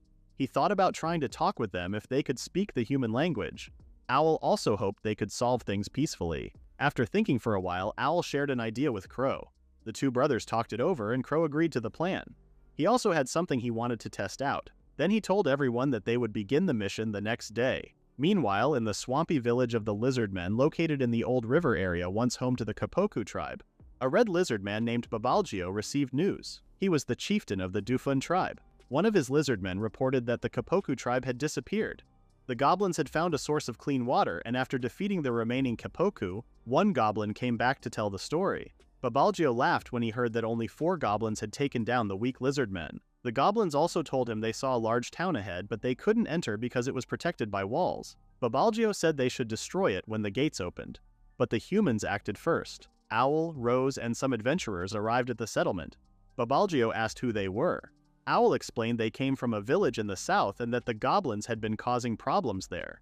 He asked Babalgio to stop the goblins from going near their village or hurting anyone from the Kapoku tribe. Babalgio wondered what would happen if he refused. Owl warned him that they would fight back. Babalgio said Owl didn't understand the situation and didn't seem to care. He gave a signal and more goblins appeared. Babalgio said they wouldn't be allowed to leave safely. Realizing there was no chance to talk things out, Owl stayed calm. He used body enhancement magic on his new sword and quickly cut down the first goblin that attacked. 3 more tried to surround him, but he defeated them easily with his bone sword. Babalgio was shocked. At the same time, Rose moved quickly through the goblins, cutting them down with skill. When one tried to attack her from behind, she flipped over, used the goblin's head to push off, and stabbed it from behind. Seeing how strong they were, Babalgio started to understand that Owl and his group were powerful. Owl and Rose tapped fists after their attacks. Yord and the other adventurers were also handling the fight well. They were slashing, shooting, and burning the goblins without much effort. The rest of the goblins began to shake with fear. Babalgio angrily shouted at them, asking what they were doing. Suddenly, the ground shook. A wall of earth rose up in front of them. On top of the wall stood hunters from the village, aiming their arrows at the goblins and red lizard men. Crow was with them. Babalgio finally realized that their entire village was now surrounded by walls. He wondered if some powerful magician had appeared to trap them. While the enemies were still confused, the hunters quickly took advantage of the moment and shot arrows down at them. Many goblins were hit. Babalgio just stood there, feeling helpless. He saw that the walls were on every side and escaping was impossible. Then Owl rushed at him. Babalgio managed to block his sword in time. Owl mocked him for being distracted, but Babalgio wasn't. He quickly fought back and pushed Owl away. From the top of the wall, Crow remembered what his brother had told him. Owl asked Crow to only help from the sidelines during this fight. Owl said he had been training Rose for a while, but now it was time to return home. Before that, he wanted to give Rose one last challenge, and this battle against the red lizard men was perfect. He wanted to see how much Rose had improved before joining night school. Crow agreed with the plan. Since Crow couldn't use his Earth Needle's magic in the swamp, he chose a different kind of magic. The hunters then aimed at the red lizard men, but their arrows didn't work because of the thick armor the lizard men wore. Babalgio called the goblins useless and told his own tribe to attack instead. Once they joined the fight, the battle became harder for Yord and Narcissus. Luckily, Sypha was there to support them by casting fire magic from a distance. But he didn't realize that some red lizard men were hiding behind him in the swamp waiting to attack. Just when Sypha thought he was done for, the swamp behind him suddenly froze. It turned into a field of ice, trapping the red lizard men in place. Since the swamp had more water than solid ground, Crow decided to use water magic instead. He also saw that Owl and Rose didn't need his help. They were doing well even on the uneven ground. Babalgio shouted in frustration as he saw his forces failing. Owl stared at him and swung his sword, knocking Babalgio's war axe away. Babalgio looked around and saw all the goblins defeated and his own men injured or unable to move. Owl pointed his sword at Babalgio's neck. With no other option left, Babalgio dropped to his knees and admitted defeat. The fighting stopped and Crow walked forward. He asked if Babalgio was the leader of the clan and wanted to know his name. Babalgio introduced himself but was already confused, thinking that such a child had been the leader all along. Owl then asked Crow what they should do with the red lizard men. Babalgio got on his knees and begged for mercy. He promised they would never fight again. In return, he offered to give up the land, their weapons, armor, everything they had in the area. He asked them to please consider it. Owl stayed quiet. Until now, he had always killed monsters without hesitation because he thought they couldn't be reasoned with. But these lizard men were different. They could talk and understand. Owl began to wonder if killing them was still the right thing. Crow thought his own idea was a little too hopeful since he also saw a chance for the lizard men to change. He wondered if they really deserved harsh punishment. Finally, Crow made a decision. He told the red lizard men to leave and go far to the north. He also warned them never to deal with goblins again. If they broke this promise, he swore to annihilate them. Babalgio was relieved that his people were spared, but he also knew he now owed Crow a great debt. Owl didn't say a word against Crow's decision and quietly put away his sword. Babalgio told his warriors to give up their weapons. He also declared that their tribe would now be known as the One-Armed Clan. To make it official, Crow stepped in and cut off their arms himself, helping Babalgio carry out the punishment. Afterward, Owl and the others burned down the red lizard men's settlement and took all the weapons and armor. Crow stood in silence, still thinking. He wasn't sure if he had made the right choice. Rose saw that something was bothering him. She gave him a hug from behind and told him not to worry. If the red lizard men ever attacked again, she would stop them herself. Crow felt touched for a moment, but the smell of blood on Rose made him feel dizzy. Embarrassed, Rose realized she needed a bath. Crow laughed at her, and Rose said she would head back to the Nest Village. From this event, Crow learned an important lesson. He realized that he had to be more careful, not just with monsters in the cursed forest, but with others as well. He knew it was time to rethink their defenses and make sure the village and everyone in it stayed safe. A few days later, it was time for Owl to go back home. Crow thanked him for everything he had done for him in the village. He also wished Owl good luck at the Night Academy. Owl promised to do his best, and said he would use the sword Crow gave him. He then asked Rose to protect Nest Village while he was away. Rose promised she would fight any monsters that showed up. Ravi barked at Owl, and Owl told him to watch over Crow for him. Sebas reminded Owl to be careful during his travels. Owl said he would return during his next break. He waved goodbye and told everyone to take care. Stuart also planned to leave with Owl. Crow asked Stuart to look after Owl and, for his next visit, to bring more magic stones. Stuart agreed, knowing that Crow was trying to improve the village. As he left, Stuart looked back and saw a villager asking an alchemist for help with lifting something. Jimmy had made a golem that could carry heavy things. Crow told Stuart he had been thinking about strengthening the village's defenses after the red lizard men attack. He used the magic stones from Stuart to create more golems. He also wanted the other alchemists to learn how to control golems, since they had decided to watch over the Kapuku tribe too. Even though the golems helped with heavy work, the villagers were still working hard. Stuart noticed how the village was improving and said he looked forward to visiting again. To make Nest Village safer, Crow wanted the golems to become a guard force. So he took the alchemists and their golems to the cursed forest for combat training.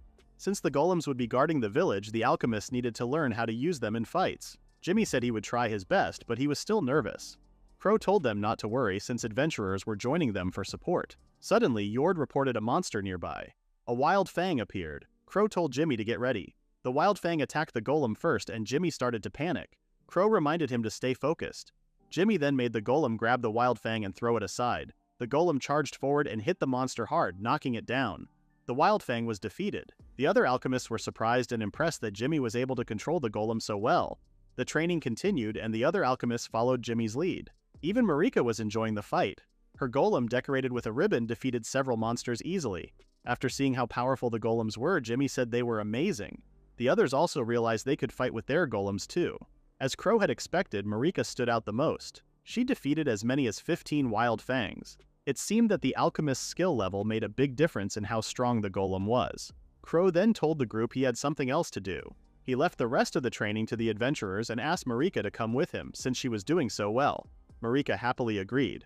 Later, the giant golem walked around the village, checking the area. Marika still couldn't believe she had actually gotten the chance to ride it. She, along with Crow, Rose, and her own golem, sat on the giant golem's palm having a picnic. During the picnic, Rose asked where they were going next. Crow said they needed to visit the lizardmen's settlement first, then head north. Rose realized that Crow was worried about the swamp lizardmen. Crow admitted that the lizardmen might have let them pass before, but they could still be holding a grudge. He wanted to make sure they kept their promise. Even if the lizardmen showed up, the giant golem could scare them away. While they were traveling, Marika spotted a small settlement and asked if that was their destination. Crow suggested they go down and check it out on foot, so they all got off the golem and looked around. They searched the area for a long time, but after hours of searching, they found no signs of the lizardmen. With nothing left to do, they decided to go back home. On the way back, Crow noticed something strange. A group of small people with long beards were surrounded by goblins, but the bearded men were doing fine. They fought back with their axes and seemed to be holding their own. Rose was surprised. She realized they were dwarves and wondered why they were in the area. One dwarf complained about how many monsters there were in the frontier. The other was more worried about the giant golem walking toward them. Marika looked closer and recognized the two dwarves. Crow asked if she knew them. Marika said she had met them in the royal capital. They were brothers who made the glass bottles she used for potions. The dwarves were surprised to see Marika again. One of them said they had thought about following her and decided to move to Nest Village. The other dwarf asked who Crow and Rose were. Marika introduced Crow as the Lord of Nest Village and Rose as someone from the rambling Viscounty. The dwarves were shocked that someone as young and small as Crow was the village lord. Marika told them not to be rude. She said Crow was the one who created the giant golem and helped bring a new future to alchemy. The dwarves were impressed. They agreed the golem was amazing and said Crow must be a great alchemist. One of the dwarves apologized for judging Crow by his looks. He introduced himself as Nord, a 200-year-old craftsman who could make everything from bottles to weapons, but only if he had alcohol. The other dwarf was also 200 years old. He worked on finishing Nord's items, but just like Nord, he couldn't work without drinking. Crow could smell alcohol on them using his appraisal skill. Then he got an idea. If the dwarves stayed in the village, they wouldn't need to buy bottles from his father's territory anymore. They could make them locally. Crow asked if the two had caused any trouble by drinking. The brothers were shocked and asked how he knew. Marika whispered to Crow not to worry. She said they were skilled and used to be blacksmiths. If they lived away from the village center, they wouldn't cause trouble. Crow was surprised she knew them so well. Since they were blacksmiths, Crow figured they'd be noisy while working. But if they were drunk and making noise in a far-off area, it wouldn't bother anyone. He decided to let them stay and work in the village, especially since they had come such a long way. The dwarves were happy, saying it would be hard to go back to the capital because of their drinking habits. They then asked how Crow figured out they liked to drink. Rose said they smelled like booze, and Ravi agreed. Verdo laughed and admitted it, but Nord was more interested in the monster with them. Crow introduced Ravi as a creature they were raising in the village. Nord picked up Ravi and hugged him, saying he was cute, but Ravi quickly got dizzy and went limp. Nord asked what happened, and Crow said it was probably the strong smell of alcohol. Right then, Rose got angry. She banned the dwarves from going near Ravi again. Crow agreed it was best to keep the dwarves away from the village center. When autumn came, 300 new people moved into Nest Village. Everyone gathered for a welcome dinner. Sebas noticed that the newcomers were fitting in well since the party went smoothly. But he also saw how tired his young master Crow looked. Crow had checked all 300 people in just one day. On top of that, the village had to expand. They built 4 new areas to give everyone a place to stay. Each area would hold about 100 people. Sebas figured Crow was worn out from doing all of that work. Even though the village was treating people well, Crow was still surprised that so many came to live in such a faraway place. Sebas said it showed that other places must be struggling too. He believed many people came because they were told they'd survive the winter here. Just then, Chichikaka and the other lizard men walked up to Crow. They asked if now was really the right time to join the village. Crow said it was fine. They were under the protection of the Kepoku tribe. Chichikaka began to cry, saying they were touched because other races had been kind to them. Meanwhile, a small crowd had gathered in the middle of the plaza. Crow went to see what was going on. In the center, 2 dwarves were having a drinking contest. Marika apologized to Crow for letting them drink so much. Crow told her it wasn't her fault and walked over to the dwarves. The dwarves were happy to see him. They had brought the tools he had asked for, the ones that could help make the perfect snack to go with sake. Crow was pleased and said he'd use them right away. Soon after, Crow started preparing the snack. Rose was helping, but she asked why she had to join in. Crow said she could be the first to taste it. Rose then asked about the tools he was using. Crow called them the peeler and slicer. Rose had heard he asked the dwarves to make them, but she didn't know how to use them. Crow showed her how the peeler worked. He peeled a potato quickly and easily. Rose was amazed at how fast it was.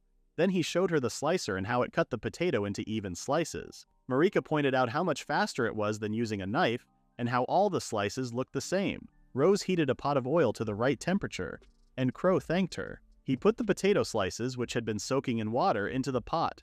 After frying them for a while, he took them out, sprinkled some salt, and let them cool down. The potato chips were ready. Crow asked the girls to try them. Everyone loved the taste. Rose was surprised that deep-fried potatoes could be so delicious. Then the dwarves came over, tried the chips, and said they went well with sake. Other villagers started noticing the smell and came to check it out. Even the kids ran over after hearing the adults. Crow didn't hesitate, he shared the potato chips with everyone. After that, Crow looked very tired. He had finally reached his limit. During that time, Sebas helped him, and with that support, Crow was able to keep going. Sebas later returned with the dwarves, who were feeling better after using the detoxifying potions. The dwarves asked Crow what he thought of their prototype tools. Crow said they worked well, but instead of using iron, he asked them to try making something out of wood or other cheaper materials. He explained that he wanted to keep the cost low for mass production. His goal was to sell each tool for under 500 gil. He also said it was okay if the tools didn't last long. Verdo was worried that the tools might break easily, but Crow said it was fine since they would be cheap enough to replace once a year. Verdo then asked why not just make strong tools and sell them at a higher price.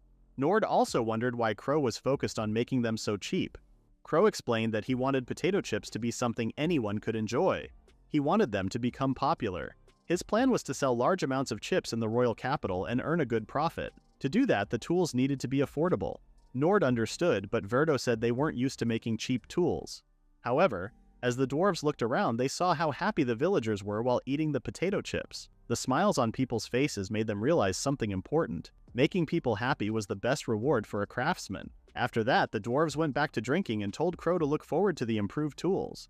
Crow was happy that they figured something out for the peeler and slicer, but to sell more potato chips, he thought about adding new flavors. He had an idea to make a consommé flavor by boiling meat and bones from rallybirds, though the process might not be very efficient. He also remembered that they were depending on the trade guild for salt and pepper. Crow started thinking about growing their own spices in the future, so he asked Sebas to bring different kinds of spice seeds next time. Crow then looked around and saw that everyone was having a good time. The adventurers were enjoying food and drinks. Even the lizardmen seemed happy. Rose, Marika, and Ravi were cooking together. The dwarves kept drinking like usual. Seeing the village full of life, Crow began thinking about new ideas. He decided to visit a nearby place called Ragnar Village, which was known for dairy farming. The next day in Ragnar Village, sheep and goats were kept as farm animals, and a large golem stood outside the village. Dmitri, the village leader, welcomed Crow and asked why he came. Crow explained that his village had been using dairy products from Ragnar, so he came to show his thanks. He also brought some gifts, crates filled with B-ranked potions and fresh vegetables. Dmitri was surprised to receive such valuable items, but Crow told him not to worry because his village had plenty. Dmitri had heard rumors about how much Nest Village had grown, but he didn't think they were true. Wagner said that it was all thanks to Crow. Dmitri felt grateful for the gifts. His village had recently been attacked by goblins and many people were hurt, so the potions were just what they needed. Crow felt sorry for the troubles they were facing. Dmitri said it was fine as long as their animals stayed safe. Crow noticed that Dmitri smiled, but he still felt bad. He knew that Ragnar Village moved from place to place regularly. Unlike Nest Village, they didn't have strong defenses, and their mobile tents made life stressful. Then Crow got an idea. He asked Dmitri if they wanted to move to Nest Village. He promised a safe place to live and a better daily life with steady food. In return, Crow could receive dairy products regularly. He believed it would help both villages. Dmitri was surprised and thanked him for the offer, but he explained that they raised animals that ate grass, so they had to keep moving to find new fields. Staying in one place would be hard. Crow asked again if they could stay in one place as long as there was enough grass. Crow walked to a nearby area where the grass was almost gone. The sheep and goats were barely eating. The villagers wondered what Crow, the Lord of Nest Village, could do using alchemy. Crow placed his hand on the ground and sent out magic. Suddenly, the dry land turned green and grass began to grow. The animals were surprised and started eating quickly. The villagers were amazed that alchemy could bring back the grass. They also noticed how hungry the animals had been. Crow asked Dmitri what he thought now that there was a way to solve the food problem. The villagers asked Dmitri to decide. After thinking about it, Dmitri asked if Nest Village could really accept them. Crow agreed and said he looked forward to working together. Dmitri looked at his son and his people, dropped to his knees and began to cry. He thanked Crow with all his heart. 2 days later, Crow brought the Ragnar villagers to their new home.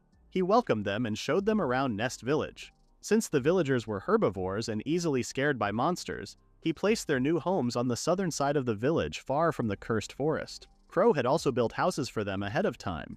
The children were amazed they could live in such homes and quickly enjoyed the soft beds before the adults could even react. Crow then showed them a barn for their animals. He told them not to worry about bad smells reaching the houses because he had built a thick wall of earth to block both the smell and the noise. The villagers were happy to see that the barn was strong and big enough for their animals. After that, Crow led them to the farm, which was larger than they expected. Dmitri's son was very excited. Dmitri said the animals would live well there. Crow thanked the alchemists who helped prepare everything. Just then, Rose arrived with a cheerful Ravi in her arms. She said she brought him because he got excited by the smell of animals. As soon as she let him go, Ravi ran toward the barn. Dmitri was surprised and worried when he saw Ravi, a silver fang. He asked if Crow was really keeping such a beast in the village, even though it wasn't attacking. Crow told him to calm down and then asked Ravi to guide the sheep into the barn. Ravi barked and quickly ran toward the herd. He started herding the frightened sheep and Rose laughed. The villagers called Ravi smart. Crow told them they could always ask Ravi to help with tasks like that whenever he was nearby. Crow then asked Dmitri if there was anything else they needed. Dmitri said making dairy products, especially cheese, was too much trouble with what they had. If Crow wanted to produce more, he suggested building a workshop just for it. Crow asked what kind of workshop it should be. Dmitri explained that there should be a room for heating, a room for shaping and draining, and another for aging the cheese. He also hoped they could have a place to turn sheep wool into yarn. Crow promised to build those places. For the equipment, he said he could ask the dwarves to help. Then, he asked Dmitri if he could take care of the horses being raised in Nest Village and said he wanted to raise more and train them for riding. Dmitri agreed happily. This would help the village guards ride horses, making it easier for them to move around and protect the area. With more dairy products and useful wool coming in and winter on the way, the village would be better prepared. Now that the Ragnar villagers had joined, Nest Village was sure to grow stronger and richer. Meanwhile, in the rambling Viscounty, Rose's father gave an order.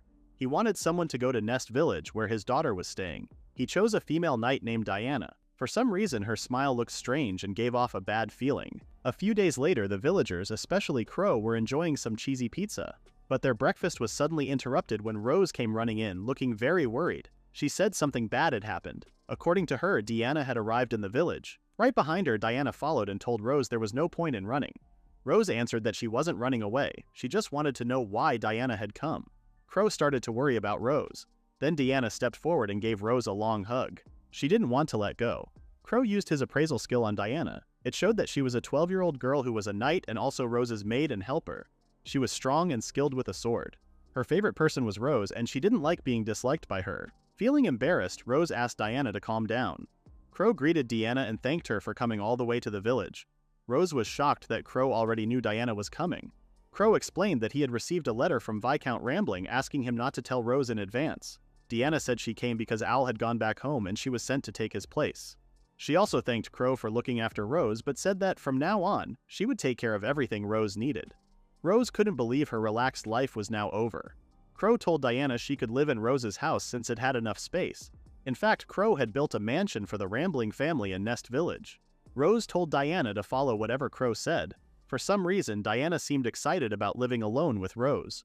Crow quietly hoped no awkward romance would happen, but he was glad their group had become stronger. Even though Diana had just arrived, Crow apologized and asked her to start helping right away. Crow led the group into a nearby cursed forest. He explained to Diana that they often hunted there to gather ingredients and materials. Rose asked how far they were going this time. Since Diana was now part of the team, Crow wanted to go beyond the area where the black buffaloes usually lived. Diana, feeling unsure, asked why they had brought a monster along. Crow said Ravi wanted to come, but he had been fast asleep ever since they entered the forest. The golem carrying Ravi belonged to Marika and had been borrowed by Crow. The larger gigant golem was too big to use for hunting.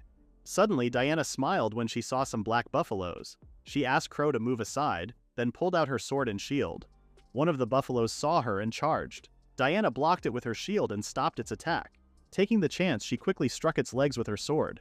When the monster fell to the ground, she finished it with a powerful downward slash.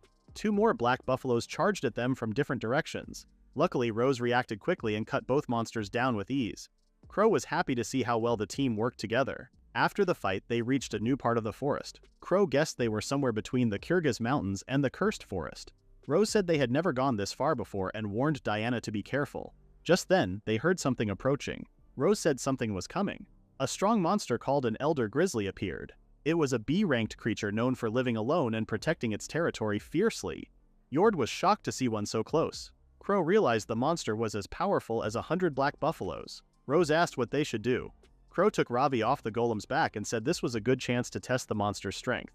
Then he told everyone to fight. Marika's golem, Rose, and Diana quickly jumped into action. The Elder Grizzly attacked the golem first. The golem tried to protect itself but was quickly knocked down by the monster's powerful punches. As soon as the golem hit the ground, Diana saw an opening. She ran in and swung her sword at the monster's neck. But when the monster stepped back without much trouble, she realized her cut wasn't deep enough. Suddenly, the monster lashed out with its sharp claws. Diana blocked the attack just in time and was shocked by how fast and strong the huge creature was. Then out of nowhere, a wall made of earth rose up from the ground and slammed into the monster, throwing it backward and dropping it with a loud thud. Diana was surprised. It was an earth magic attack. The archers shouted for Diana to fall back and started shooting arrows at the monster.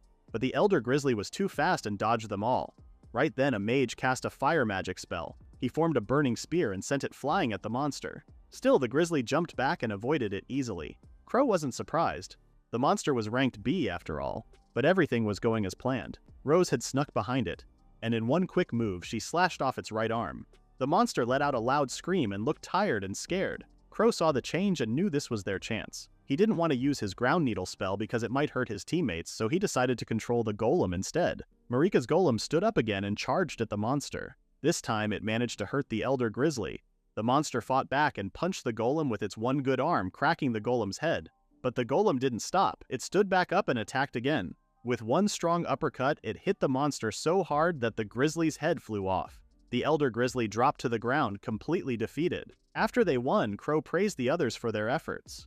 Diana, still surprised, said the small golem was really strong and asked how Crow got it. Crow said he made it using alchemy. Diana was shocked because she thought he used earth magic. Rose also mentioned that the earthen wall they saw earlier was made with alchemy too.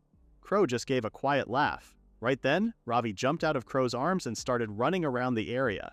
It rolled on the ground and some archers wondered if Ravi was marking the place as its territory. Rose thought maybe Ravi liked the area. Crow could see that Ravi was claiming the spot, but he didn't know why. At the same time, the adventurers noticed something strange about the Elder Grizzly. They told Crow it had a large, old scar, like a deep cut. Crow took a closer look and confirmed that the wound wasn't from the bear itself. Based on how big it was, it seemed like the grizzly had been attacked by another large monster. It might have been another Elder Grizzly, or maybe something even bigger. Seeing Ravi with them, Crow guessed it could have been a ravine fang. These monsters usually lived in the snowy mountains and treated those areas as their territory. For some reason, one of them had come down to the cursed forest. Based on the stomach wound of the ravine fang they saw before, Crow thought it had lost a fight over territory. Still, it was strange. Rank monsters weren't supposed to lose that easily. Crow looked toward the Kyrgyz mountains and started to wonder if there were even scarier monsters hiding there. He thought he might need to investigate the area again. Finally, Crow told everyone to quickly take apart the monster they had hunted and get ready to return to Nest Village. He announced that they were going to hold an Elder Grizzly meat festival. That night, everyone gathered in the center of the village where the meat was being cooked. The village dinner for the night was Elder Grizzly stew. Since roasting the meat was too difficult, they decided to add vegetables and turn it into bear stew instead. Crow scooped some stew into a bowl and gave it to Rose. She blew on the spoon to cool it down, then took a bite. Her eyes widened from the taste. Right away, she lifted the bowl and sipped the soup. She enjoyed the warm broth in her mouth before swallowing and saying how tasty it was. She said the meat melted in her mouth and had a flavor she had never tasted before. Diana also said it was her first time eating fatty meat that tasted sweet. She liked how the rich flavor of the meat blended into the soup. Crow also thought it tasted really good and believed it was the right choice to make stew instead of roasting the meat. After finishing her meal, Diana said it was all thanks to Crow that their hunt was a success. She was also surprised that a skill like alchemy, often seen as useless, could be helpful in battle. She learned that it could even be used to build not just parts of a village, but an entire town. She also noticed how happy and full of energy the villagers looked, and she guessed it was because of Crow. Crow scratched his head and said he felt a bit shy after hearing that. Then Diana held out her hand and asked Crow to take care of her too. Crow smiled quietly with Rose, then officially welcomed Diana to Nest Village as a new villager. The next morning, Crow was sleeping deeply until Ravi came to his bed. He woke up and thought Ravi might have come to wake him, but he just wanted to go back to sleep while feeling Ravi's soft fur. Unfortunately, Sebas came and really woke him up. As Crow got dressed, Sebas told him about two things planned for the day. First, Kentucky wanted Crow to visit the Rallybirds' breeding grounds. Second, Crow needed to inspect the newly finished outer wall. Crow understood and decided to visit the breeding grounds first. Outside, Rose and Diana were already waiting. Diana held Rose's hand and told Crow that they were going hunting. Then she pulled Rose along with her. Crow could clearly see that, as always, Diana was full of love for Rose. Later, at the breeding grounds, Kentucky excitedly shared that they had finally calmed down the violet male Rallybirds. Crow asked how they did it. These male Rallybirds were usually more aggressive than the females. When given healing grass, they got even more angry and started breathing fire. Kentucky explained that they didn't just use healing grass, they also added detox grass. Detox grass is used to make medicine that helps with poison, and Kentucky thought it might help calm the birds too. Crow remembered that dwarves used antidotes made from detox grass to help drunk people sober up. That meant the grass might also help with the birds' anger. Crow praised Kentucky's idea and told him to catch more female rallybirds for breeding. He also said he would build a fireproof coop for the males and reminded Kentucky to be careful of their fire attacks while taking care of them. Crow was happy because they could finally start a new business. Sebas asked what the business was about. Crow explained that larybirds had tasty meat, and their feathers and eggs were considered valuable. Crow believed that if Nest Village learned how to raise these birds, other villages and towns might also want to raise them. However, raising larybirds wasn't easy. It required growing special plants like healing grass and detox grass. To grow these plants, they needed an alchemist to add magic to the soil. So Crow came up with a business plan. Nest Village would send out their alchemists and earn money from the service. They would also earn from building special fireproof coops for the larybirds. Sebas agreed that it was a good idea, but he brought up an important question. Could these magical creatures really be raised? Crow agreed it was something to test first. He said they would begin with Red Village. During their last trade, Red Village had shown interest in raising larybirds. Since Nest Village owed them for the tasty vegetables they had shared, Crow wanted to help them first. Sebas suggested sending the alchemist to Red Village right away, and Crow agreed. But just to be safe, they decided that Kentucky would go with them. If the trial went well, Crow wanted Sebas to tell his father about the results. Crow believed this could be a great way to grow their business in the Eldorado territory. Sebas said they already had permission to raise larybirds, so the only thing that mattered now was whether the test would succeed. He said he would talk with Kentucky about it, and Crow thanked him. With that, the larybird breeding program moved on to the next stage. Later, near the village's outer walls, Crow asked Jimmy if the task was finished. After the trouble with the swamp lizard men, Crow wanted to make the village safer. Besides watching the alchemists and golems, Crow asked for a second earth wall to be built around the village. He asked the skilled alchemists to use their powers to create the new outer wall. Jimmy said that the alchemists had gotten better at their work, so they could now handle things without any problems. He also gave an update about the moat, saying that the work was going well and it would probably be finished the next day. Crow thanked him for the report. Jimmy also shared that potion making was going well, especially for Marika. She was now able to make an A-ranked potion. She had been working non-stop day and night without any sleep. That explained why there had been so many potions recently. Crow was happy to see their strong motivation, but he planned to remind them to get some rest. Jimmy agreed and asked him to do that. Jimmy added that it wasn't just Marika. Other alchemists were also very motivated. Before they came to Nest Village, many people used to call them mages wannabes who could only make potions and didn't respect them. It was even harder because C-ranked potions were cheap. Even if they made a lot of them, it was hard to earn enough money. Most alchemists had to get another job, which made it tough to practice making higher-ranked potions like B-ranked ones, which could sell for more. They were stuck in a difficult situation. Crow listened quietly. Jimmy was one of the lucky few who could work full-time as an alchemist, but even he had trouble with money. Not long ago, he built a small slide for the kids in the village. The children thanked him with big smiles. Later, some adults called him over and offered him food. At first, he felt shy about it, but they insisted. They told him he deserved it because he always helped out, whether in the fields or keeping watch around the village. They said an alchemist like him was important to the whole village. At that moment, Jimmy felt truly touched. Being thanked and feeling needed made him feel like he was dreaming. He said it was all because of Crow and thanked him deeply. Crow was surprised but happy to hear those words. Before, these alchemists were stuck, even though making potions was their main skill. Helping guide them in the right direction turned out to be a great success. As the village grew stronger, Crow hoped they could also help raise the reputation of alchemists everywhere. Just then, some villagers returned from patrol, riding their horses quickly. They had rushed back to bring bad news to Crow. Their leader said that a group of orcs had been spotted several dozen kilometers to the northeast, moving toward the southwest. Crow was shocked. He started to worry that those monsters might be coming for their village. Based on the timing, he guessed the orcs were out looking for food before winter came. If that was true, Nest Village could be an easy target. Crow asked how many orcs there were, but the villagers couldn't give an exact number. They could only guess that there were over 1,000 of them. To make things worse, the orcs were carrying weapons and wearing armor, like they were preparing for a war. Everyone gathered in the village plaza. Crow thanked them for coming and said they probably already heard the news, but he confirmed it. An orc army was heading their way. He explained what orcs looked like. They walked on 2 legs and looked like pigs. On their own, they were ranked D, but when they attacked in large groups, they were considered C-ranked. He also warned them that there could be a smarter and stronger orc leading them. These leaders were known as the Orc General and the Orc King. When one of these leaders took charge, the orcs became much more dangerous. Normally, orcs weren't very smart, but with a leader, they followed orders well and fought like real soldiers. The Orc King was even more powerful. It had a special skill that made the whole army stronger. If an Orc King was leading, the entire army could be ranked as A, which was very dangerous. Crow wasn't sure yet if the army had an Orc General or an Orc King, but he believed there was a good chance it was an Orc King. The villagers became worried. These kinds of monsters were much too strong. Some wondered if they should evacuate, but Crow said it was too risky to run away because the orcs were already too close and there were too many of them. He told everyone they had no choice but to stay in the village and fight. To survive, he asked everyone to stand together and protect their home. The villagers looked at each other, unsure and afraid. Then a girl stepped forward and admitted she was scared. But someone quickly spoke up, saying they were willing to do anything to survive. Crow told them he was counting on them. He asked them to protect the village with everything they had. At that moment, everyone shouted together, showing they were ready to fight. Crow told everyone to start getting ready right away.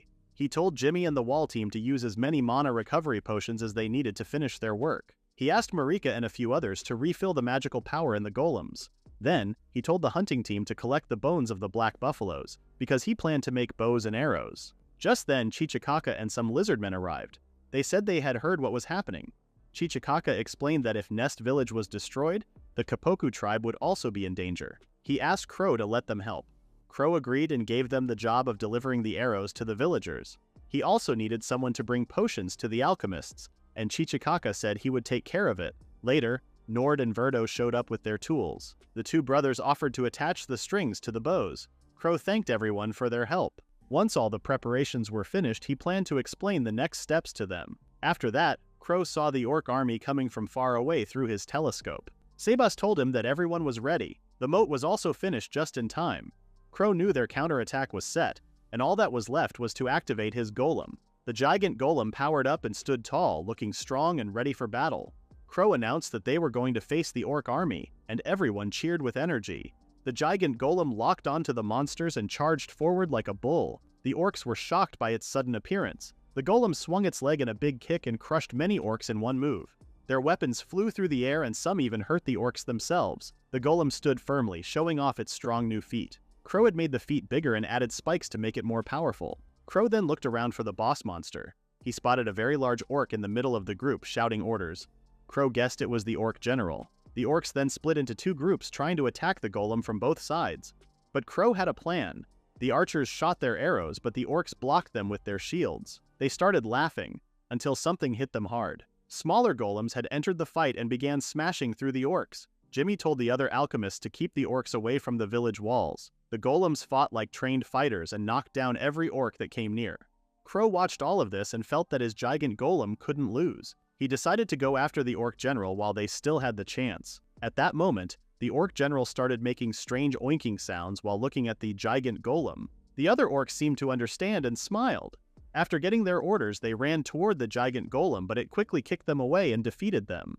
Another group of orcs came from a different side, but the giant golem fought them off too. However, the orcs were using a trick.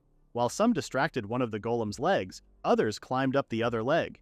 They kept doing this over and over. As they held down one leg, the rest used their shields to push the golem and finally made it fall. The smaller golems also started getting surrounded by more orcs. Jimmy began to worry. He knew they would be in serious trouble if help didn't arrive soon.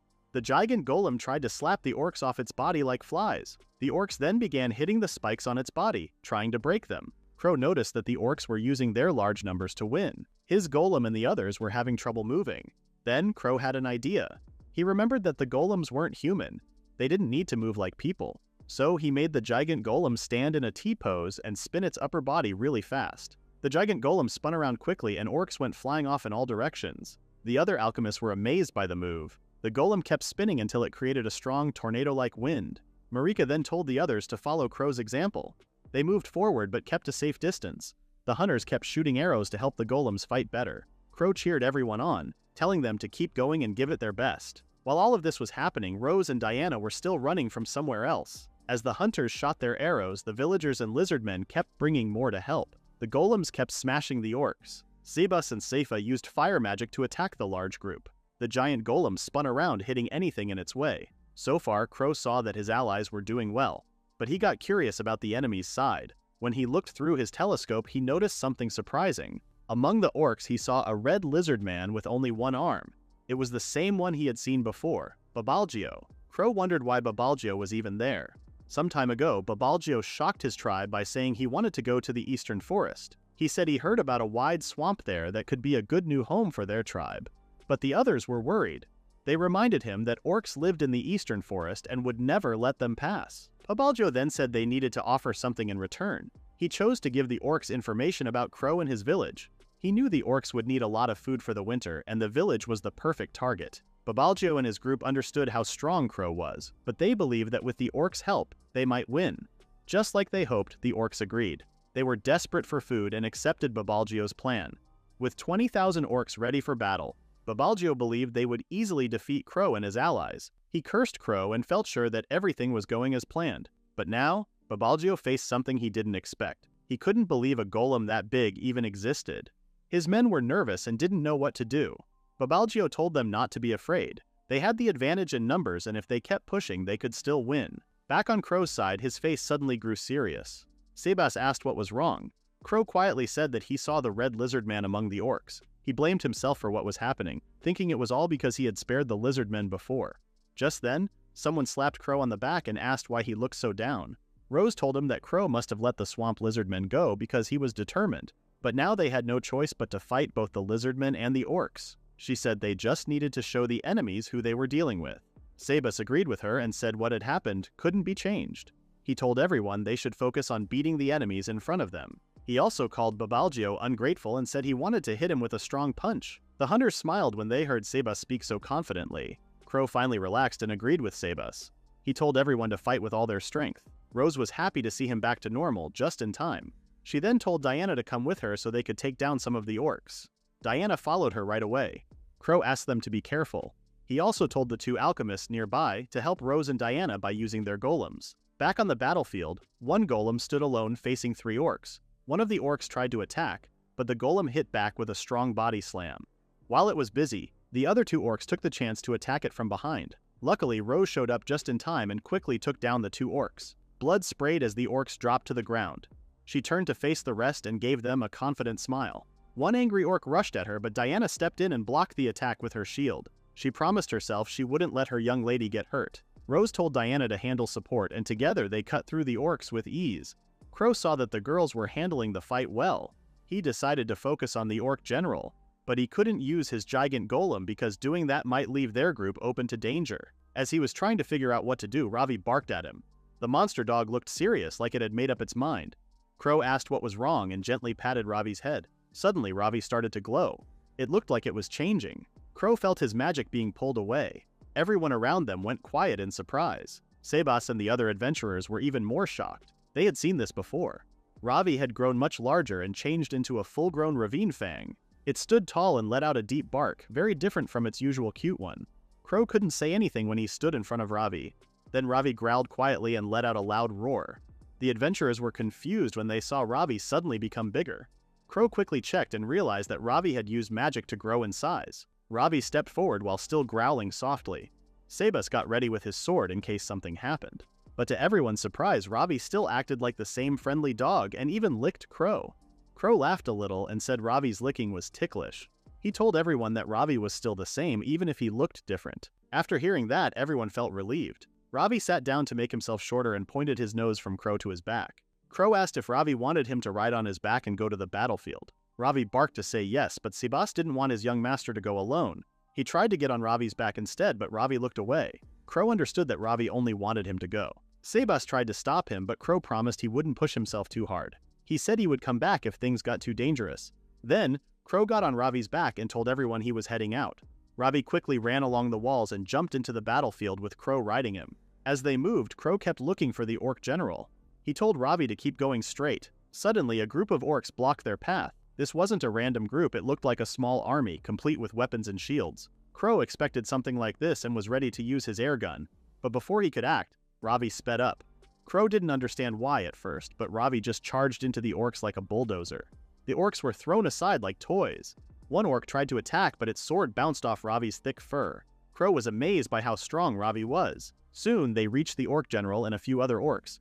Ravi stopped right in front of them. The orcs stared at Crow and he calmly got off Ravi's back. The moment his feet touched the ground, the orcs rushed toward him.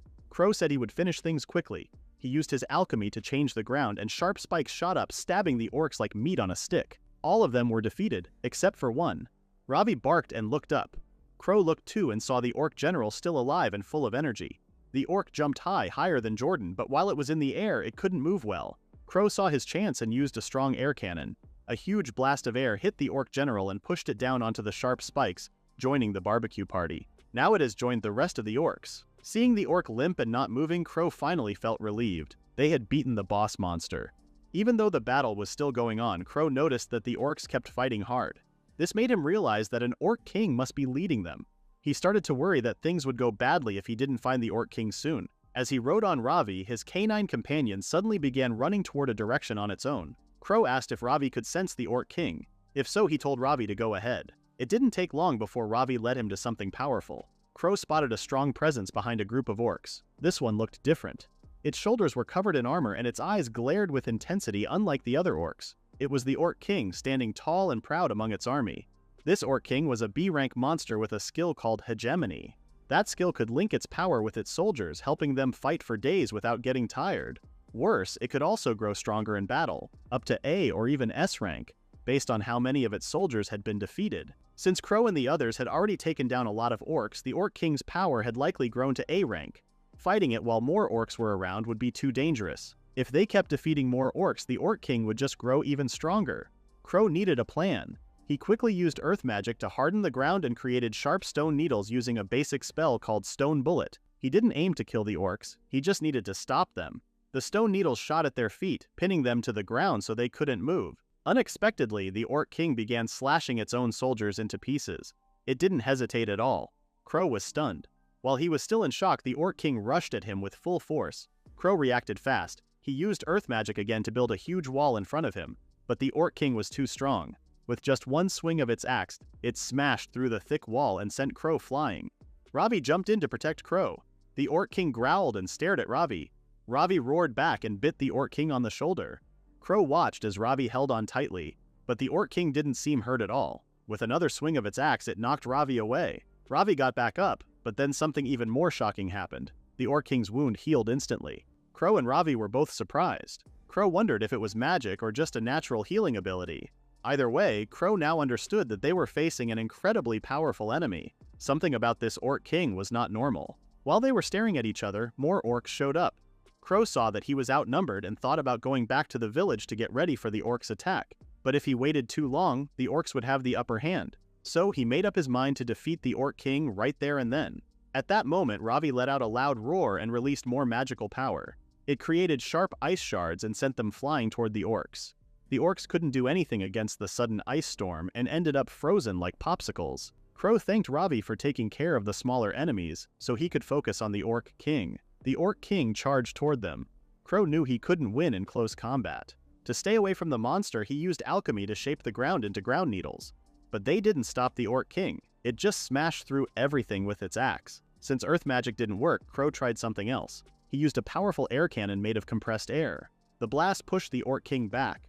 Crow quickly followed up by creating more ground needles, this time using them to trap the monster. The orc king couldn't move, surrounded by sharp spikes. Then one of the ground needles turned into a sharper spike and hit the orc king in the eye. The monster screamed and swung its axe wildly. Crow noticed it wasn't healing from the attack. That's when he realized that its healing doesn't work on its eyes. Angry, the orc king roared louder than before. It smashed the spikes in front of it and picked up a broken piece. Then, like a skilled pitcher, it threw the spike at Crow. The sharp piece hit his left leg and stabbed it. Crow screamed in pain. Ravi looked worried, but Crow stayed strong. He pulled the spike out of his leg and poured a healing potion on the wound. As he was healing, Ravi saw the orc king coming closer. Before it could attack, ice shards flew toward it. But the orc king didn't seem hurt at all. Ravi had used the ice attack, but it looked very tired now. Then Ravi returned to its original form. Crow realized that Ravi had almost no magic left. Still, that final ice attack helped enough. Crow thanked Ravi and said he would use its ice from now on. The orc king charged at Crow like a wild bull. At that moment, Crow used the ice shards that Ravi had spread earlier. He shaped them into a slide of ice that trapped the two-legged beast in place. But it didn't hold for long. The orc king used its strength to break free and even sent the ice flying by flexing its muscles. As it walked toward Crow and Ravi, it brushed off the ice stuck to its clothes. The orc king raised its axe to strike Crow, who was holding Ravi close. But then, it saw Crow moving his lips. Something didn't feel right. It turned to the side and saw something big coming. The giant golem was running toward them to help Crow. Crow had already called the golem earlier when he decided to fight the Orc King. He knew the village defenses would be weaker for a while, but if they could defeat the Orc King, the battle would end. When the Orc King saw the huge golem, it panicked and ran, even dropping its heavy axe. But the golem was faster and had longer steps. The Orc King looked back in fear, sweating as the golem caught up. Then the giant golem kicked the Orc King hard, tearing it apart. The golem stood still for a moment, almost like it was showing off its new kicks. Then it looked around and saw that the nearby orcs were no longer violent fighters. They turned into confused and scared pigs. They dropped their weapons and ran into the eastern forest. Now that the battle was over, Crow let out a long sigh and dropped to the ground. Then he laughed, knowing that somehow everything had worked out. Crow lay on the ground trying to catch his breath. After a moment he realized there was still work to do, so he stood up again. At the same time, the red lizard man was seen running into the forest. Babalgio couldn't believe the Orc King had been defeated. He began to worry that a certain someone might figure out what he had done. Suddenly, someone appeared in front of them. It was Crow. He said it had been a while and gave them a cold stare. Behind him stood his golem. Crow reminded Babalgio about their deal and what would happen if he broke it. The red lizard man started to sweat nervously. Babalgio quickly dropped to his knees and begged for forgiveness, saying he was only forced to fight by the Orc King and never wanted to go against Crow. Crow stayed silent for a few seconds, then turned and walked away. Babalgio smirked and quietly grabbed a dagger from his waist. As he charged at Crow, he cursed him and aimed to strike. But just then, two sharp spikes shot up from the ground and pierced Babalgio. Crow said that the same trick wouldn't work again. Crow also took care of the other red lizard men, even though he felt guilty about it. His clenched fist showed how he struggled with his feelings. Still, he didn't look back at the lizard man lying on the ground. Instead, he promised himself that he wouldn't let his thoughts distract him anymore. Meanwhile, Rose was finishing off the last of the orcs with ease. She even sliced one in half with a single strike. The remaining orcs were too scared to fight. They dropped their weapons and ran away.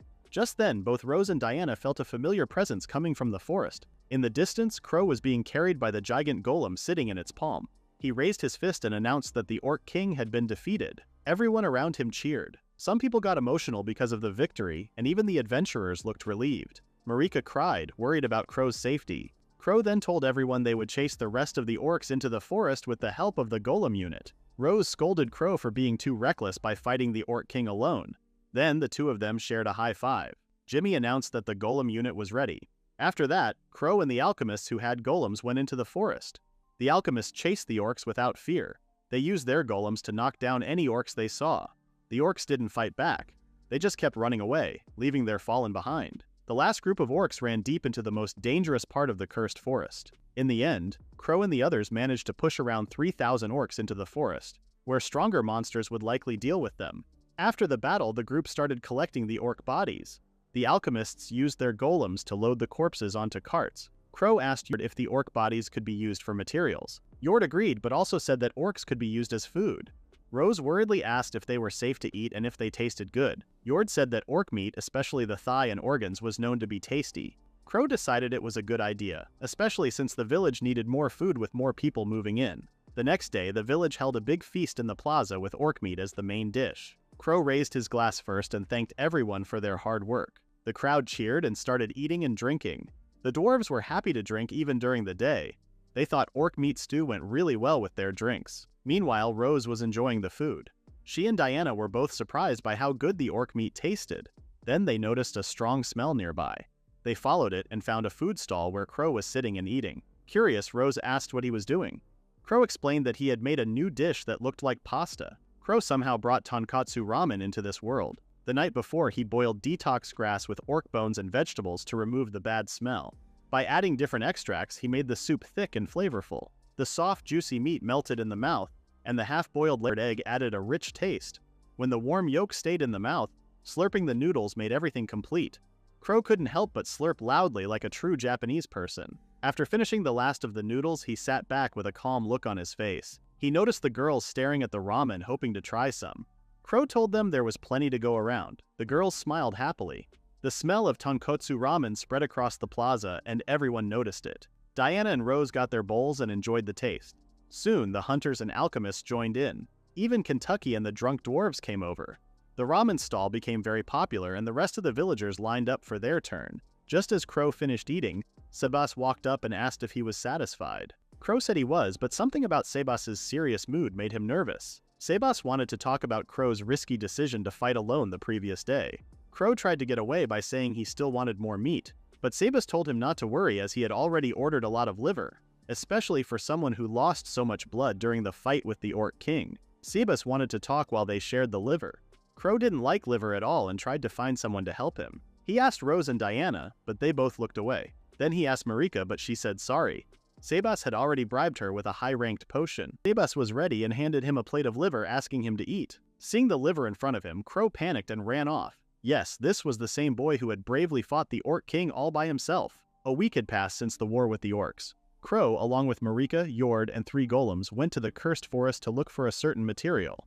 Crow remembered when he told Marika about his work with raising rallabirds and sending alchemists to other villages. He explained how healing grass was very important for raising rallabirds, and only alchemists could use magic to help the grass grow. He believed that more people would start asking for alchemists, but he also knew that with more demand, there would be more danger. Marika could already imagine a situation where someone kidnapped an alchemist to raise rallabirds without paying for help. Crow also shared that their village had started making B-ranked potions in large amounts, and other villages were hearing about it. He worried that someone from their village might get kidnapped to steal the recipe. If people found out they could also make A-ranked potions, things could get even worse. To keep the alchemists safe, Crow had an idea to make special drugs and poisons that could be stored and used when needed. Back in the present, Jord reminded everyone that they had 3 types of materials to find, and searching the huge forest for them would be difficult. Crow said it wouldn't be a problem and used his appraisal skill to scan the area. His skill had somehow changed and now let him check many things at once. Thanks to that, they quickly found the first material,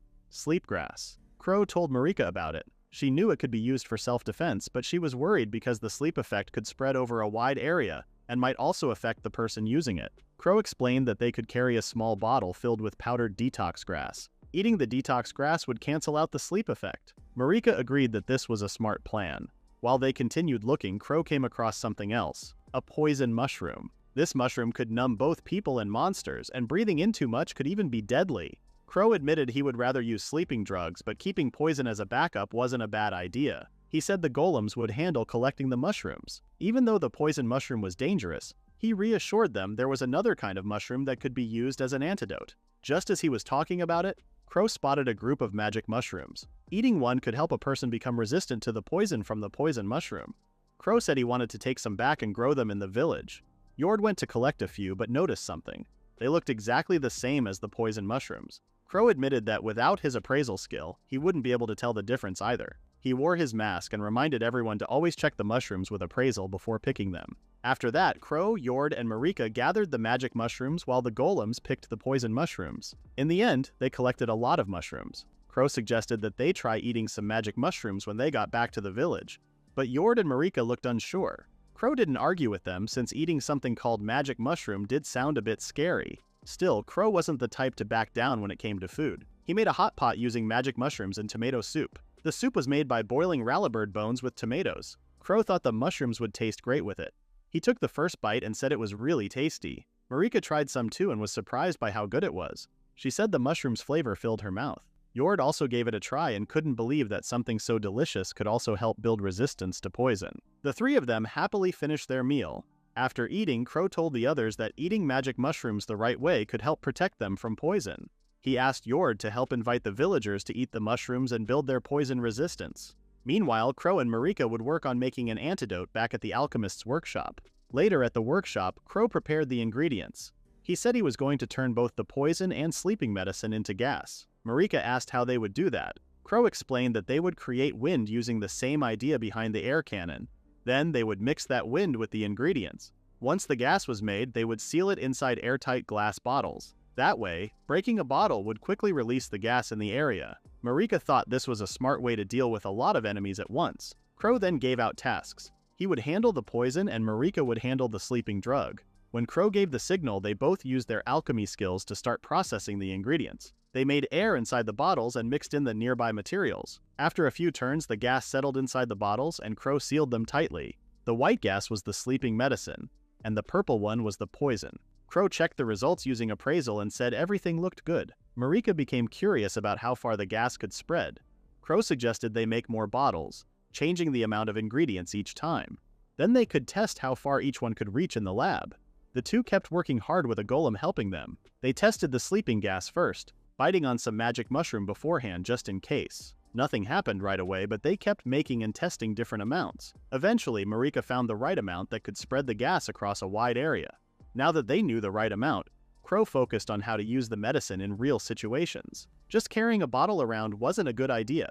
It would be hard to take out quickly, and wearing it like a necklace would look strange. Marika even asked if it would look cute if she wore it like a pendant, but Crow told her it would still look weird. An advance has been shot down. Nice try, Marika. Crow kept thinking and eventually thought about asking the dwarves for help. He believed they might have good ideas when it came to making tools. Later, Crow visited the dwarves in their workshop.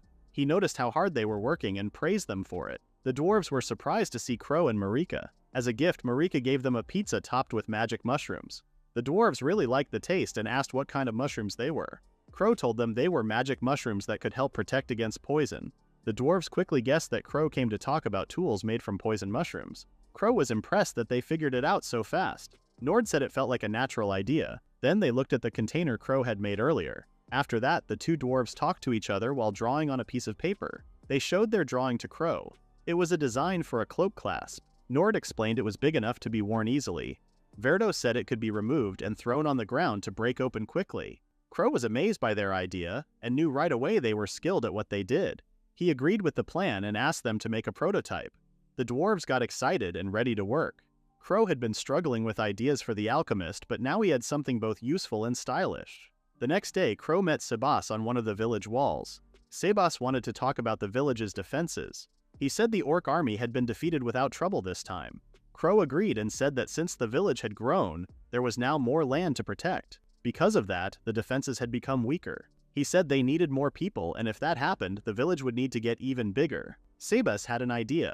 He suggested building a large lake around the village to protect it, while improving the inside area. Crow thought about it and realized a deep, wide lake would be hard for enemies to cross. Sebas also said that if they limited the places where enemies could attack, the defenses would stay strong. Crow thought Sebas's plan was bold but smart. He also imagined the water near the village being shallow so villagers could enjoy it. Sebas said it would be nice if that area had a name since it could be a place to relax. He suggested calling it Lake Ness. Crow thought the name sounded familiar. He wanted to avoid it because he pictured a giant creature like a dragon rising from the water. Sebas asked what dragon he meant. Crow shared that there were stories of an ice dragon in the land of El Dorado. He had heard those dragons were very protective of their home, so they probably wouldn't come to Nest Village. Sebas understood and Crow told him to get some rest. He also said he would begin construction the next day. Far away, in the mountains beyond the cursed forest, a dragon that had been sleeping suddenly woke up. It growled and slowly crawled out of its cave. Sometime later, some kids were seen playing by the lake. Not far from them, Crow was fishing. He let out a long sigh and thought about how kids could still play outside, even in such cold weather. Marika said Crow was just like one of those kids, though Crow didn't bother telling her that she was nearly the same age as him. Winter had come quickly, but the village was well prepared. They had enough food stored, and everyone had warm clothes made of wool. It looked like Nest Village would be safe through the cold season. The new Nest Village was now surrounded by large farming land and the lake that Sebas had suggested. 2 bridges were built nearby, and there was a small area near the walls where people could relax. Marika said that Nest Lake was a good name, but Crow still had some doubts about it. He then asked her how the new cloak felt. Marika said it was great, and that she wanted to thank the dwarves for making it. Crow was happy to hear that. For the Rallybird project, Crow had sent Jimmy in Kentucky to Red Village to run some tests. The alchemist's cloaks were also finished. If the test went well, Nest Village could start the business for real. Right then, Marika asked if Crow was okay with relaxing that day. Crow said he just wanted to take it easy for now and promised to work harder the next day. When she asked what he planned to do, Crow simply said he would go check out the demon forest. The next day, Crow, Ravi, Rose, Diana, the adventurers, and Marika's golem entered the forest. Rose complained about having to investigate in such cold weather. Crow explained that this was the season when most monsters were asleep, so it was the best time to move around with fewer dangers. Jord reminded everyone that they were going to the same place where they had seen the Elder Grizzly before. He seemed worried about something. Crow understood what Jord was thinking. He was talking about the creature that had hurt the Elder Grizzly. At first, Crow believed it was the adult Ravine Fang they found dead in the forest. But there was a bigger question. Why had a snow mountain monster like the Ravine Fang come down into the forest? Crow could only guess that something even stronger had forced it out of its home. The adventurers started to sweat as they wondered if there really was a monster stronger than a Ravine Fang. Just then, Ravi noticed something. It jumped off the golem and began pulling on Crow's cape. Rose gently patted Ravi's head and asked what was wrong. Crow looked in the same direction Ravi was facing. It was strange for Ravi to act like this, so Crow thought something might be ahead. He quickly told everyone to stay alert. He would send the golem to scout. Crow focused and connected his sight with the golems. Then the golem ran ahead through the trees until it reached the edge of the snowy mountains. Crow looked around through the golem's eyes but saw nothing at first. That only lasted a few seconds. A large shadow suddenly appeared behind the golem. It turned around and saw a giant dragon staring at it. Crow was shocked. He didn't expect a dragon to be in this area. The dragon looked at the golem and asked what it was, saying it had entered its territory. Then, the dragon realized it was just a puppet and guessed someone nearby was controlling it. It glanced toward the forest and asked if the humans were hiding there. Crow saw the dragon smiling in a scary way. He quickly warned everyone that they were in danger and told them to run. He shouted that a dragon was coming. No one could believe what they just heard. As they ran, Crow told everyone to go back to the forest entrance. Rose said escaping was okay, but she wondered what they would do next.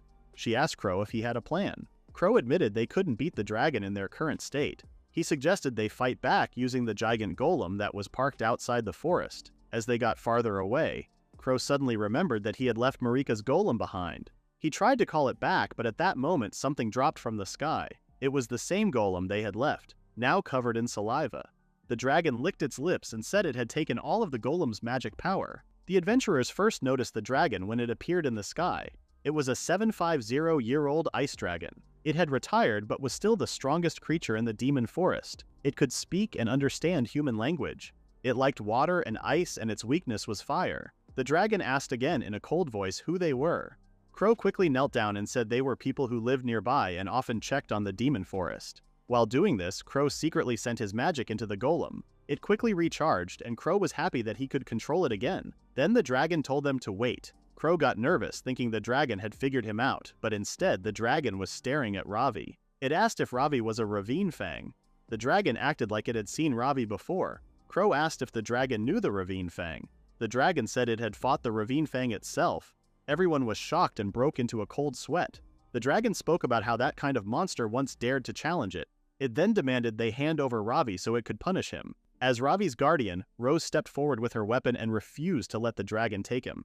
After seeing her stand up like that, the dragon changed its mind and decided to kill them, even though it didn't want to harm humans at first. Diana tried to help Rose, but suddenly, a giant fist came flying in. The giant golem arrived just in time and punched the dragon. The dragon felt the blow and backed away a little. Crow shouted that the situation was dangerous, but everyone stood together to protect Ravi. They all got their weapons ready. The dragon was surprised they had brought something that powerful. The giant golem charged straight at it. The dragon flew up into the sky, flapping its wings.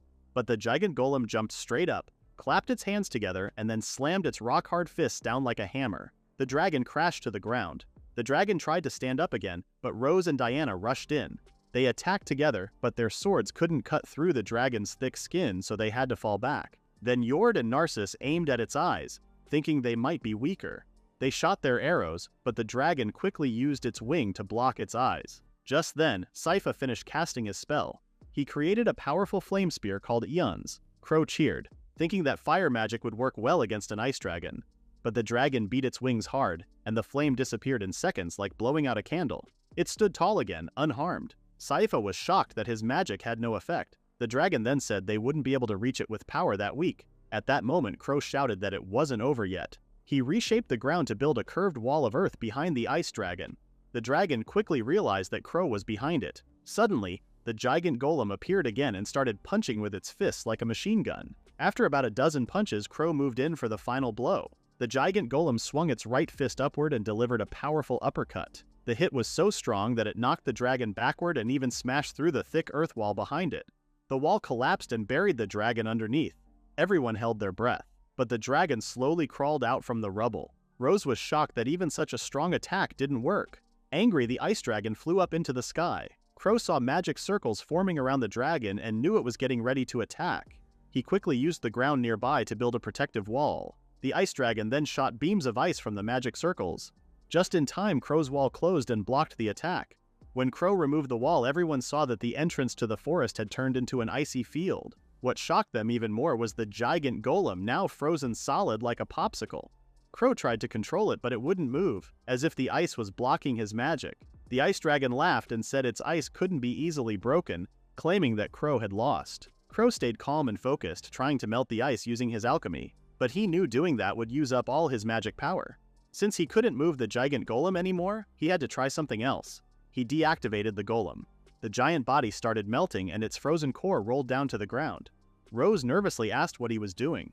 Crow held the golem's core tightly and asked her and Diana for their help. While the adventurers kept the ice dragon busy while protecting Ravi, Marika's golem showed up. It was holding the frozen golem's core. The ice dragon looked confused and thought they were just throwing random things at it now. The golem pulled back and threw the core high into the air.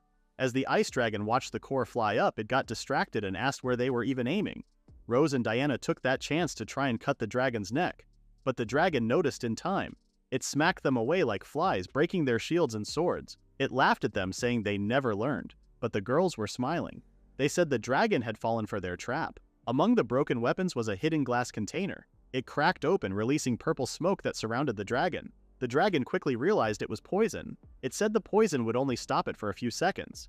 Crow then spoke up and said that a few seconds were enough. The frozen core began to fall back down toward the dragon. Crow thought about his brother Hawk, who had given him the gemstone. He felt sorry but knew what had to be done. He told everyone to get out of the area quickly to stay safe. Crow then used his alchemy skill to change the crimson stone.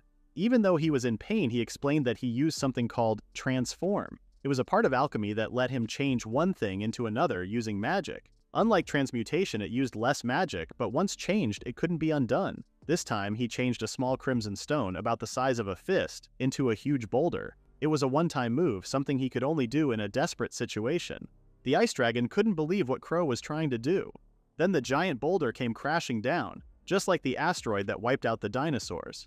Everyone held their breath again as they stared at the giant rock that had crushed the dragon. Narcissus was shocked that the golem's core had turned into such a huge stone. Crow explained that it wasn't regular alchemy. It was a type of transformation. Because of that, the golem couldn't be brought back to life. Jord wondered if the fight was finally over, but then, just a few seconds later, a beam of light shot out from the rock. The ice dragon was still alive, though it was hurt from the last attack. Crow was stunned. The dragon spoke, saying they had done well, and as a reward it would show them a bit of its real power. The dragon started gathering magic energy in its mouth. The wind suddenly picked up, strong enough to push people back. No one could move, not even Crow. When the dragon finished charging, it released its glacial erosion breath. The huge rock shattered into pieces that flew in every direction. Diana grabbed Rose and protected her as they were blown away. Even the experienced adventurers were thrown back by the force. Crow tried to stay in place, but he was swept away just like the others. A few moments later, Crow woke up because Ravi was licking him, clearly worried. The girls were badly hurt and unconscious. The adventurers were barely standing but managed to get back on their feet. Crow also tried to stand and told the golem to take Ravi and escape, but the ice dragon didn't let them go. Since Crow had been patting Ravi earlier, Ravi had absorbed the magic energy from him. This caused Ravi to suddenly change into its adult form, which surprised the ice dragon. Ravi stared straight at the dragon. Crow asked if Ravi would fight with him. Ravi answered with a deep bark. The ice dragon stopped for a moment. After seeing how Ravi had transformed, the dragon asked if Crow had the same amount of magic power. Then Ravi attacked, but the dragon knocked it away with its tail. Still, Ravi didn't give up and started shooting sharp ice pieces at the dragon. Watching Ravi fight gave the adventurers new hope, so they also joined the battle again. Crow told them he had a secret plan, but with them so close they might get caught in it, so he asked them to fall back. Jord wanted to stay, but he stopped when he realized something. The three adventurers then ran, with the golem carrying the injured girls. As they left, Jord told Crow to stay safe. Crow smiled as he watched them leave. Then he turned to the battle between the two beasts. But Ravi was clearly losing. The ice dragon mocked Ravi and asked if that was all he had. Ravi cried out for help. Crow fired sharp ice needles at the dragon, but they didn't work. The dragon, now angry, glared at Crow and warned him not to get involved or he would be killed. But Crow didn't back down. He said he wouldn't run away because he was Ravi's master. Crow focused his magic into his hands and used alchemy to create a sandstorm. The dragon thought the sandstorm was just a distraction, but even it wasn't sure if it would make a difference. Crow simply smiled. Suddenly, Ravi jumped out of the sandstorm and tackled the ice dragon. It turned out that Crow had made a hidden trap, a deep hole with sharp spikes at the bottom. The dragon asked when Crow had set that up. Crow removed the clasp from his cloak. The dragon, still confident, flapped its wings and tried to fly out of the hole. But something hit its face and broke apart. A cloud of white dust covered the dragon. It didn't even get the chance to speak before it quickly fell asleep. With no way to stop itself, the dragon dropped into the pit and was pierced by the spikes below. The once loud dragon now looked like a lizard on a stick. Crow and Ravi went to the pitfall to see if their plan had worked, but before they could reach the edge, the dragon flew out of the hole. The deep cuts from the spikes were already healing. Crow was shocked. Everything he had done had no effect. The dragon said it was impressed Crow got this far but told him it was useless. Wounds like those would heal quickly. Crow tried to fight again, but the dragon easily knocked him and Ravi to the ground. Crow was badly hurt and started coughing up blood from inside injuries. Ravi slowly got up and growled at the dragon. The dragon asked why a weak creature like him was still trying to fight. It hit Ravi again and said the difference in power was clear. But Ravi didn't stop. It bit the dragon's tail. The dragon got angry and asked if that human boy really meant that much to him. Crow told Ravi to run away. Ravi turned back into his small, cute form because he ran out of magic. Even though he was weak, Ravi's courage made the dragon remember something. Its own parent had once bitten its tail the same way. The ice dragon froze and looked at the unconscious Crow. Its eyes turned serious. Then it opened its mouth wide, aiming to eat the little Ravi. Not long after, Crow opened his eyes. Ravi was beside him, trying to wake him up. Crow was relieved Ravi was safe. Somehow, they were now on the fishing island of Ness Village. He also noticed that their wounds had healed. Suddenly, Ravi growled at someone coming closer. A girl with horns walked toward them and asked if Crow was feeling okay. She had sharp eyes like a lizard and a smile that showed her fangs. Feeling cautious, Crow asked who the girl was. She told him that they had just been fighting earlier. Crow was surprised and couldn't believe she was the ice dragon. The girl confirmed it and explained that she decided to stay in the village for a while, so she changed into a human form. Ravi looked a bit worried. Still shocked, Crow asked why she chose his village. The ice dragon asked him to listen to her story first. She began by saying that 500 years ago she came to the demon forest. Before that, she was always fighting other monsters to see who was the strongest. Because of her great power, she became the ruler of the forest and brought peace. But without fighting, the demons grew in number, the balance of nature broke, and the forest became wild and dangerous. To fix this, the adult Ravine Fang told her to leave the forest, but she could only live in places full of magic, like the demon forest, so she couldn't leave and ended up fighting the Ravine Fang. She said Crow probably knew that part already. However, after fighting Crow and Ravi, she changed her mind. She was amazed by Crow's powerful magic and said their battle was actually fun. Crow felt strange being called a monster by another monster. Because of that, she asked if Crow could give her some of his magic every day, just like Ravi had done before. Crow asked what she meant by that. She explained that if she left the forest, the monsters would go wild again, and that might be dangerous for the humans nearby. She also said this was something the adult Ravine Fang had wanted. Then she knelt down in front of Ravi. Even though there were reasons behind it, she said sorry for killing Ravi's parent and promised never to hurt Ravi again. Crow was surprised by her actions. Ravi gently tapped the dragon's hand with its paw. She asked if Ravi forgave her. Ravi barked with a smile. The ice dragon thanked him. Because she seemed truly sorry, Crow decided to accept her staying in the village. She was happy and hoped he would take good care of her. Just then, some monsters came buzzing in. They were called killer bees. They collected honey and were only E-ranked. Crow asked what they were. The ice dragon explained that these small creatures often brought her honey. Crow thought the honey might be gifts, and realized that even monsters had their own struggles. The ice dragon said she got along well with the killer bees and let Crow taste some of the honey. Crow found it sweet and tasty. As he enjoyed the honey, an idea popped into his head. He shouted something that left the ice dragon confused. A little later, Rose was seen complaining. She said they had just finished a tough battle and now the ice dragon was living with them and even making sweets. She also noticed strange buzzing monsters nearby. Crow said sorry for the sudden change. Rose admitted it was surprising. Still, she heard that Ravi had already forgiven the ice dragon, and since Crow was okay with it too, she didn't mind anymore. Crow went back to baking the sweets. After some time, the honey cookies were ready. He invited the girls to try them. The ice dragon was the first to take a bite, drawn in by the smell of honey. Her eyes lit up with joy and she said the honey tasted even better now. Crow was happy to see her enjoy it and thought about calling the kids. Soon the children came running after smelling the sweet scent. They gathered around the ice dragon and asked for some cookies too. She smiled and acted kindly toward them. Crow looked pleased as he watched the happy scene. After the kids left, Diana served some tea and said Crow did a good job. Crow thanked her. Then the ice dragon reminded him about their earlier talk. She needed some magic energy every day. Crow asked how much she needed. She said she needed half of what he had. Crow complained that it was too much. If something bad happened, he wouldn't be able to fight. The ice dragon reminded him that she had helped carry them back to the village. She wasn't sure what to do next. Crow was surprised by how she reacted. Still, he felt like he owed her, and having a dragon as a friend could help the village. So Crow agreed to give her what she asked for. The ice dragon was happy. Since they had made a deal, she brought out a contract. A glowing ball of magic appeared in her hand and floated toward Crow. He was confused at first, but then a mark showed up on the back of his left hand. The ice dragon said it was a summoning crest. Since she didn't want Crow to die, she promised to come help him whenever he called. Crow asked if she really meant any time. With that, their deal was complete. The ice dragon ran off toward the lake to go swimming. As she swam far away, Crow tried to test the summoning crest by calling her back. He called her Neshiko. She appeared right in front of him.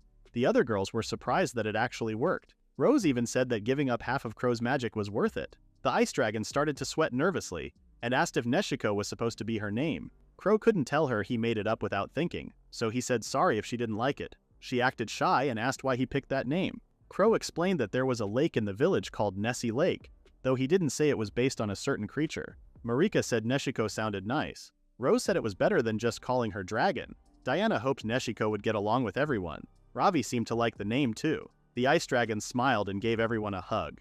She said that Neshiko wasn't a bad name after all. A few days later, at Eldorado's Birds Garden, their mansion, Pheasant got a new report. It was mostly about the legendary dragon that Crow had somehow befriended. Pheasant thought his son was being reckless. Without saying a word, he stood up and walked to the window. He remembered that it had been several months since he sent Crow to the frontier. He decided it was time to go and see things for himself. Crow got the news that his father was coming. Sebas told him that Pheasant would arrive in a week. Crow took a moment to think. A lot had happened, like Ravi, the A-ranked potions, and even a dragon living in the village. He felt like he might get scolded. Since his father was traveling all the way to this far-off place, Crow decided to welcome him in a big way. Once he made that decision, he wanted everyone to start getting ready right away. While the village was busy preparing, Neshiko and the bees showed up to greet Crow and Sebas. Neshiko explained that the killer bees wanted to move into the village too. Crow asked why. Neshiko said the bees felt safer in the village than where they were before, especially now that she lived there too. She also said the bees were willing to trade honey and help with any work in exchange for a supply of magic power. Sebas asked Crow what they should do. Since they would get honey regularly, Crow couldn't say no, and allowed the bees to move in. Neshiko was happy for her team. Crow also thought it worked out well because his father liked sweet food, so the honey would be useful. Sebas agreed with him. Neshiko asked what they meant. Crow explained that his father was visiting and he wanted to serve him good food. Neshiko then asked if they would make cookies again. Sebas thought for a moment and suggested adding more desserts to the menu since they had milk and eggs. Neshiko got excited and told him to get started. Crow and Neshiko walked to an empty field. Crow picked a good spot and used his alchemy skill. Right away, something amazing happened. A building started to rise all by itself. In just a few seconds, the killer bee's new home was finished. Neshiko was surprised at how fast it was built. The killer bees flew around the new bee house and went inside. They saw spaces where villagers could collect honey, store it, and even areas where the bees could make nests. Neshiko noticed how happy the bees looked. She suggested bringing over the rest of their group. That's when Crow realized they had just created a new way to get food. After that, Crow started thinking about something to help everyone relax. Maybe a hot spring. Neshiko asked what that was. Crow explained that it was a natural bath that comes from digging deep underground until hot water comes out, but he wasn't sure if one actually existed nearby. Neshiko said they did exist. She told him the mountains near the village used to shoot out fire not too long ago, so she believed they might find hot water underground. Crow asked when that happened since he hadn't heard of it before. Neshiko casually said it was just 200 years ago. Crow was shocked. It sounded like a long time ago, but Neshiko didn't think it mattered. For now, she suggested they start looking for one. The two looked around and checked the empty spaces near the village. After some time, Neshiko sensed something on the ground and said she had found the perfect spot. But the spot was right in front of the dwarves' home. Still, Crow agreed it was a good location because it was just above the village plaza. Neshiko said she would help with the digging. Crow used alchemy to create a deep hole in the ground. Neshiko told him to step back, then threw an ice shard into the hole. A loud sound came from inside, and after a few small shakes, water started coming out. When Crow felt how hot the water was, he knew it was a hot spring. He thanked Neshiko for her help. Then he quickly got to work, excited to finish building the hot spring before his father arrived. Seeing how excited Crow was made Neshiko smile. For a child, he had many fun and creative ideas. She thought she wouldn't feel bored living in the village for a while. Meanwhile, the killer bees were on their way to Nest Village. One of them stopped when it saw a nearby cave. Inside the cave was a completely different place. There was even a big mansion. A girl inside the mansion yawned and said she felt bored. She wished someone would come and try to beat her dungeon. Then she calmly stepped down from her throne and walked across the red carpet. After the hot spring was finished, the girls went to try it out. Rose couldn't believe that Crow went out of his way to make a hot spring. But she was a little worried when she saw Neshiko still wearing her clothes in the bath. The dragon asked if she really had to take them off. Rose explained that it would get in the way, since hot springs are places where people wash and warm their bodies. Neshiko seemed to understand, and her tight clothes disappeared. Rose poured water over herself before getting into the bath, but Neshiko was already making a fuss about the water and shouting. Rose told her to be quiet and just get in. Neshiko splashed the water around as they bathed. After the relaxing bath, Rose said that the perfect drink afterward was milk. She, Diana, and Neshiko all drank some. Diana agreed that milk after a bath was really good. Rose even started thinking about trying different milk flavors. Neshiko told them to have Kuro make some soon. Somewhere else, Kuro sneezed. Maybe he caught a cold. Or maybe someone was talking about him. A week later, Pheasant finally arrived at Nest Village. He was happy to see that Crow was doing well. Crow said it had been a while since they last saw each other, and he mentioned that his father hadn't changed at all. Then he told Pheasant to follow him so he could show him around the village. But as they walked, Pheasant wasn't sure if this place was really Nest Village. It looked so big that he started to wonder if it could still be called a village. While they walked through the plaza, Pheasant said he heard that Crow built the wall and the lake around the village. Crow confirmed it and explained that he built them to help keep the villagers safe. He also said that the alchemists were in charge of taking care of the village's buildings. To help with security, they had alchemists with golems watching over the village. Pheasant felt better after hearing that. Later in the middle of the plaza, Crow showed him the busy food stalls. He told his father that this was where villagers could eat and relax. Pheasant looked around and saw that everyone was enjoying themselves. While walking, the father and son saw Rose standing near a stall, having a hard time picking something. Pheasant greeted her and Diana, saying it had been a long time. Rose looked surprised but agreed. Pheasant was glad to see that both girls were doing well. Since it was still noon, Crow decided to treat his father to Nest Village's special dish. Later at a local shop, Crow served some food, sweets, and tea. He showed off pizza and hamburgers and proudly explained that the village even had a workshop where they made cheese and butter. Pheasant tried the pizza first and thought it tasted really good. At that moment, he understood why Owl had wanted an oven so badly. When he mentioned this, Rose asked if Owl was doing well. Pheasant shared that Owl had been full of energy ever since he returned to Bird's Garden. He also heard that Owl was doing great at night school. Owl even told him that Rose had become much better with a sword. Owl said he wanted to have a serious match with her again. Rose said she felt the same way. Diana didn't say anything and just smiled while eating more dessert. Then Pheasant looked at Ravi, who barked in confusion when he noticed the stare. Pheasant had already heard some things about Ravi. Crow confirmed that Ravi was the child of the Ravine Fang he had reported about before. He told his father that Ravi was smart and dependable. He helped take care of the sheep in the pastures and even fought beside them during the war against the Orc King. Crow said he was grateful to Duke Rosenberg for supporting Ravi. Pheasant stayed quiet for a moment, then admitted that he had once been ordered to kill the Ravine Fang pup. Rose was shocked. He explained that the Ravine Fang could grow into an A-ranked monster and might become dangerous to the Eldorado territory. But after seeing how much the village had grown under Crow's care, Pheasant decided to trust his son's judgment. He said that, in truth, he just wanted to support his son who was working hard in a faraway land. His job had gotten mixed up with his personal feelings. Crow was surprised to hear that. Pheasant gently patted Ravi and asked him to protect Crow in his place. Rose and Diana looked relieved. It seemed that, in the end, Pheasant had grown fond of Ravi too. Later at the potion warehouse, Marika welcomed Pheasant. He had heard that she had been working hard making potions. Marika proudly said she had made many B-ranked potions for a trade with the Stewart Company in the spring. Pheasant said she was doing well, but Marika quickly said she wasn't as good as Crow. She remembered the amazing feeling she had when she first drank one of his potions. It tasted so good that she couldn't forget it. She also said that Crow could easily make an A-ranked potion. Pheasant agreed and asked his son, Crow, to make one. He wanted to see Crow's alchemy with his own eyes. Crow said he would try. He placed the needed materials on a table while his father and Marika watched closely. Then Crow used his alchemy skill to make a recovery potion. The liquid in the bottle glowed and started to bubble. The bright light was so strong that it made Pheasant cover his eyes. He wondered if it had worked. Marika dipped a special paper into the potion.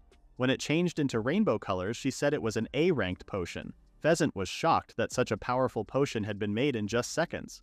Marika said this was easy for Crow, who was creating a new path for all alchemists. She asked if she could have the potion, but Crow reminded her it was for his father. Pheasant smiled. Later, Crow took his father to meet the killer bees and the lizard men. Pheasant also visited the Larabird coop and fed them.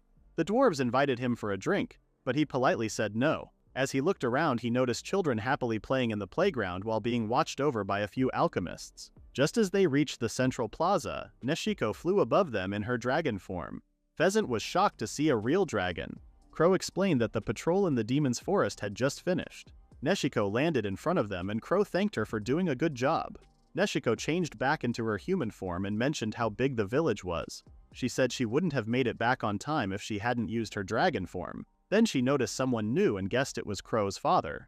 Pheasant confirmed it. Neshiko introduced herself as the ice dragon who had been causing trouble in Nest Village. Pheasant's father was surprised by how friendly she acted. Crow asked her to be a little more careful with her words. Neshiko understood but said she needed to recharge her energy first. She sat on the ground and Crow placed his hand on her shoulder. His magic flowed into her and Neshiko looked very happy. Some kids passed by and greeted her. She waved back at them. Pheasant quietly told Crow that he thought dragons were supposed to be scary, but Neshiko didn't seem like that.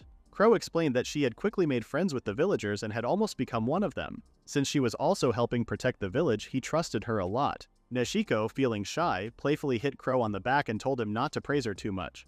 Pheasant then knelt down and respectfully asked her to look after his son. Neshiko said she would. Later that night, Pheasant and his father relaxed in the hot spring together. Seba served them some milk. It was Pheasant's first time in the hot spring he had heard so much about, and he felt his tiredness slowly disappear. Sebas explained that this was a private bath Crow had prepared especially for him. Pheasant thanked Crow for the thoughtful gift. Sebas asked Pheasant how his visit to the Nest Village went.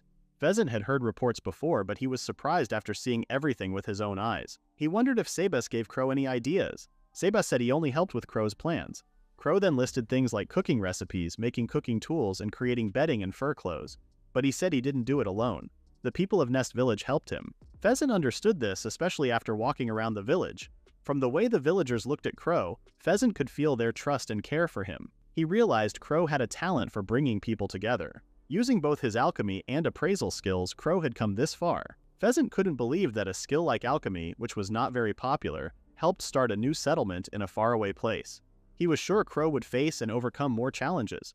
Crow was surprised at first, but then calmed down. He promised his father to do his best and meet his expectations. Meanwhile, a killer bee visited the female bath and found Neshiko swimming there. Neshiko noticed the bee reporting something. She asked what was wrong.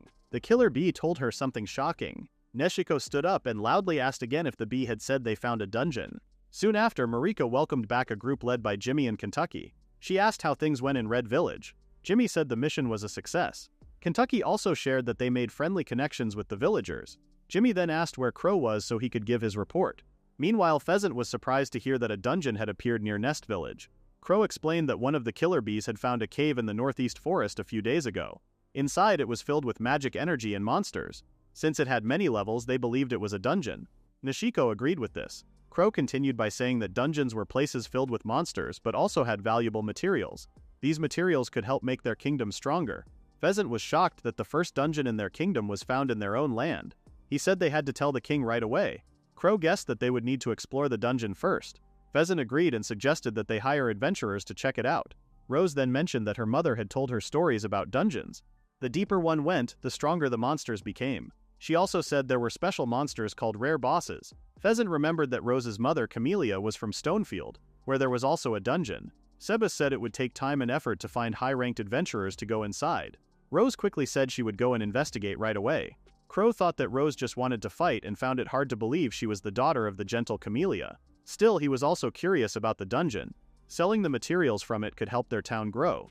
Diana offered to go with Rose. Crow said it was best for the Lord to see the dungeon in person, so he decided to go too. He also asked Neshiko to join them. At first, the dragon thought it would be annoying to fight monsters on every floor, but when Rose mentioned that dungeons also had high-quality ingredients, Neshiko got excited and agreed to come. Crow then asked his father for permission to investigate the dungeon himself. Pheasant felt better knowing that Neshiko was going along, even though he still felt bad about not going with them. Crow reminded him that he had to return soon and promised to send a report later. As he left, Pheasant told him not to do anything reckless and to stay safe. Crow and the girls saw him off. Later, the group gathered in front of the dungeon's entrance. Ravi and a killer bee also came along with them. Inside the first layer of the dungeon, Neshiko explained that the killer bee confirmed the magical energy inside the dungeon felt similar to the energy in the forest. Neshiko also said she hadn't felt the dungeon's magic from outside. She guessed that the entrance must have blocked the magical energy. Crow realized that was why Neshiko hadn't noticed the dungeon until now. Then Neshiko told everyone to stop. 2 orcs with weapons were walking around the area. Diana thought they might be survivors from the recent attack on the village. Neshiko asked what she meant, and Crow explained how a large group of orcs had attacked them before Neshiko arrived. Neshiko understood but said it didn't matter whether the orcs were survivors or not. They just needed to take them down quickly. She told Ravi to hold on and then rushed at the orcs. The orcs tried to fight back but Neshiko already punched one and knocked it out. The other orc tried to attack, but Nishiko jumped and spun in the air, then hit its head with a dropkick. Both orcs were defeated and then disappeared, which confused Nishiko. Rose explained that monsters inside dungeons turned into something called drop items when defeated. Crow picked up the loot and said it was useful because they could gather materials more easily this way. However, he remembered that the orcs they fought before came from the northeast, and their bodies had stayed after the fight. Diana agreed. Rose guessed that monsters defeated outside the dungeon left behind bodies, but inside the dungeon they were absorbed or vanished in some way. Nishiko got annoyed that they were having a long talk and told everyone to move on. The group continued their journey and finally reached the second layer of the dungeon. Everyone was surprised to see a meadow inside the cave. Crow said this kind of sight was rare and only found in special dungeons. Then Nishiko noticed something far away. A huge monster that looked like a cow called a minotaur stood holding a big axe. Crow used his appraisal skill and saw that it was an A-ranked beast. It usually dropped horns and milk and sometimes dropped a rare meat called Chateaubriand. When Nishiko heard that, she got excited and quickly ran toward the monster. The minotaur noticed her and swung its axe. Nishiko blocked it with her left arm and punched the monster with her right. The minotaur was defeated right away and Nishiko eagerly checked the drop. Sadly, it only dropped the common items, horns and milk. Nishiko thought her luck was bad. Crow told her they weren't in a rush and that she could keep fighting until the rare item appeared. Realizing this, Nishiko ran off to find more minotaurs. Rose and Diana decided to join her. Crow sat down with Ravi and watched the others. He noticed that the milk drops already came in bottles. He thought about using those bottles for potions to save money on buying glass containers. Ravi tapped one of the minotaur's horns. Crow agreed to use it as material for Ravi's armor since stronger monsters might show up soon. He gave Ravi some magic and used alchemy on the horns. In just a moment, Ravi had his new armor. Crow was happy it worked and asked how it felt. Ravi barked in a cheerful way. Then Crow told him to help the others. Rose and Diana were doing great, cutting down any minotaurs they saw. Nishiko was surprised to see someone else join in. Ravi tackled a minotaur and beat it right away. Nishiko checked the glowing drop item and luckily it was the rare meat she wanted. She held it up and asked if it was the special meat. She asked Crow to cook it right away. Crow told them to search for the next floor while he got the tools ready. Soon after, Crow set up a grilling station and began cooking the meat. He was surprised that everyone had defeated a lot of minotaurs in such a short time. Rose said it was mostly thanks to Ravi, who ran around helping her fight the monsters. Since the girls still hadn't found the entrance to the third floor, Crow started to wonder if they had to meet certain conditions to make it appear. He also noticed that the number of monsters didn't seem to go down. No matter how many they defeated, more just kept showing up. It seemed like the monsters came back after some time. Nishiko then complained that the meat was taking too long to cook. Crow told her it was almost done and time to get ready.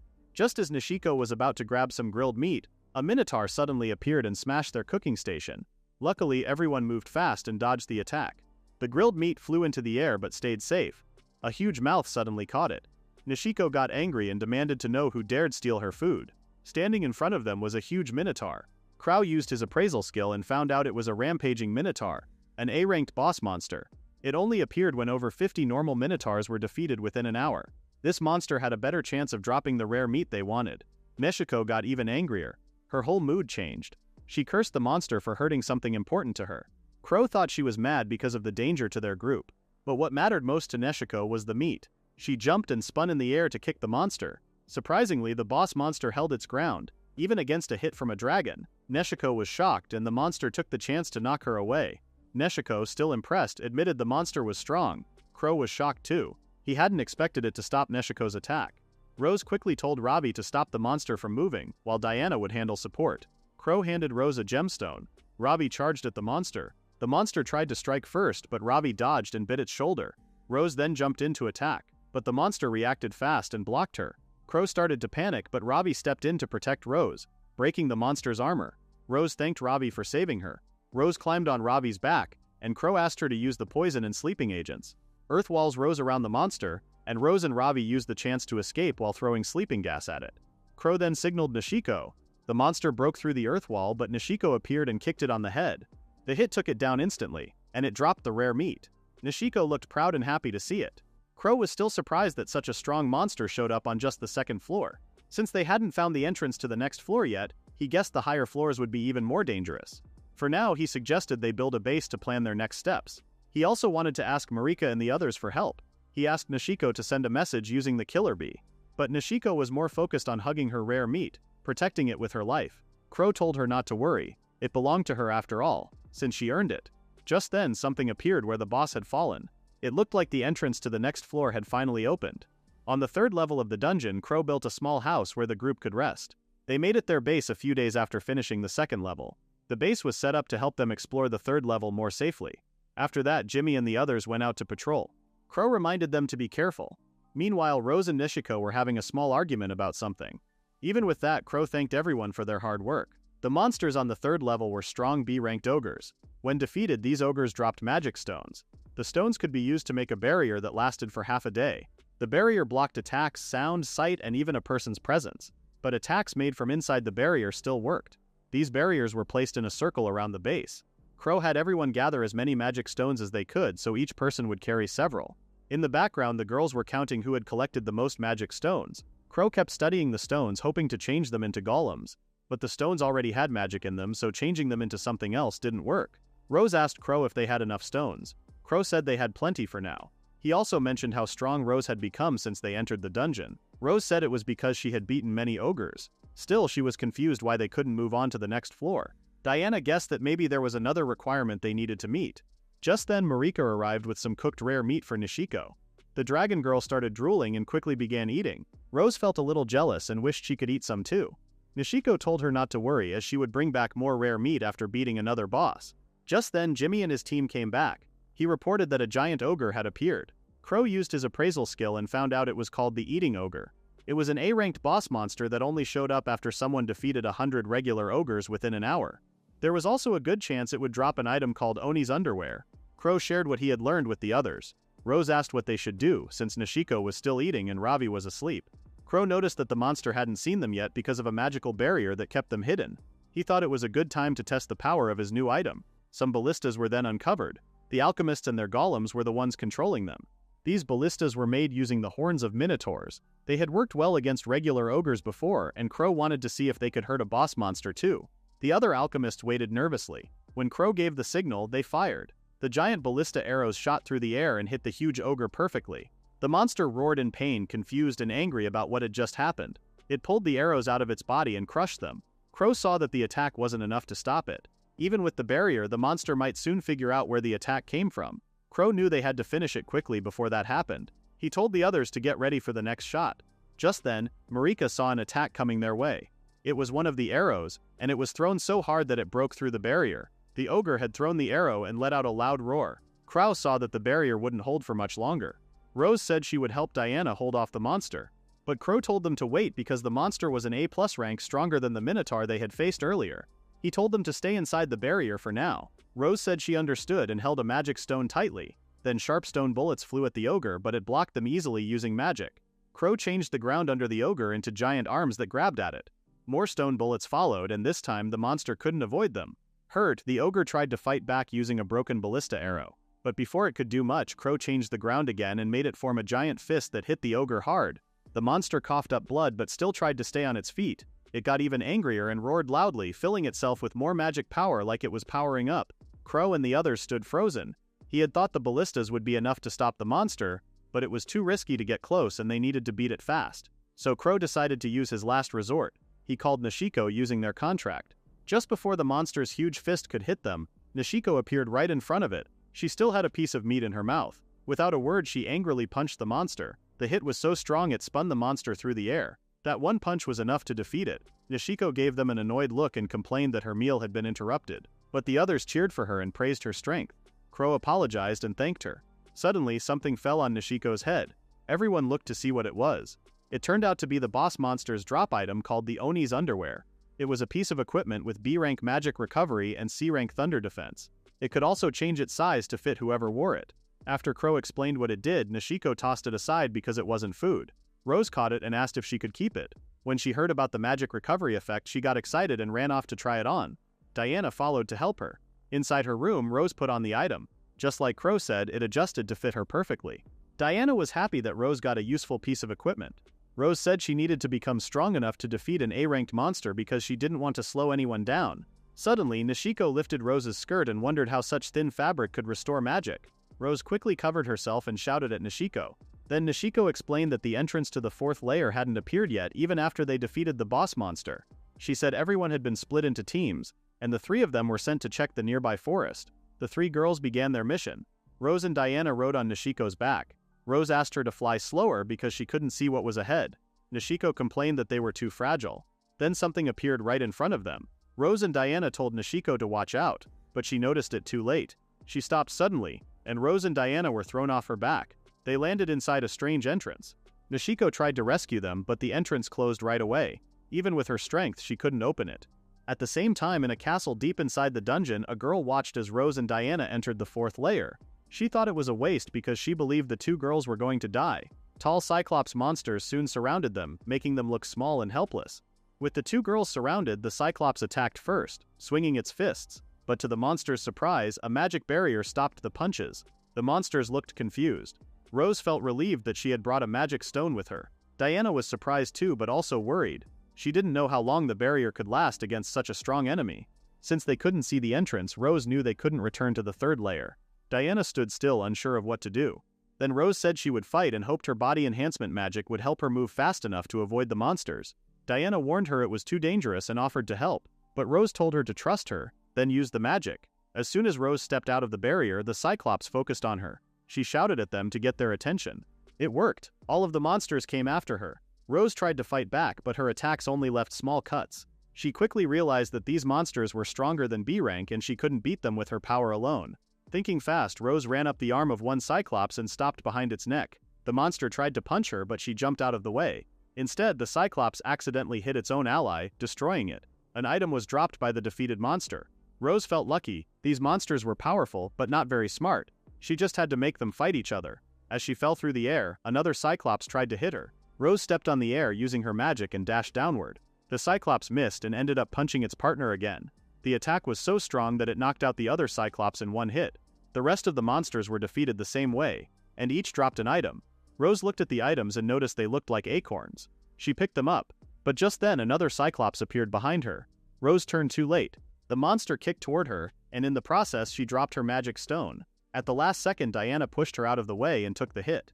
The powerful kick sent Diana flying into a boulder. Rose ran to help her, but the Cyclops was already charging at them again. Rose felt she had to protect Diana and defeat the monster on her own. She didn't even know what the dropped items were for. But then she remembered something. Each item dropped by the monsters seemed to be connected to their powers. She thought about how strong the Cyclops were and decided to take a bite of the acorn, hoping it would help.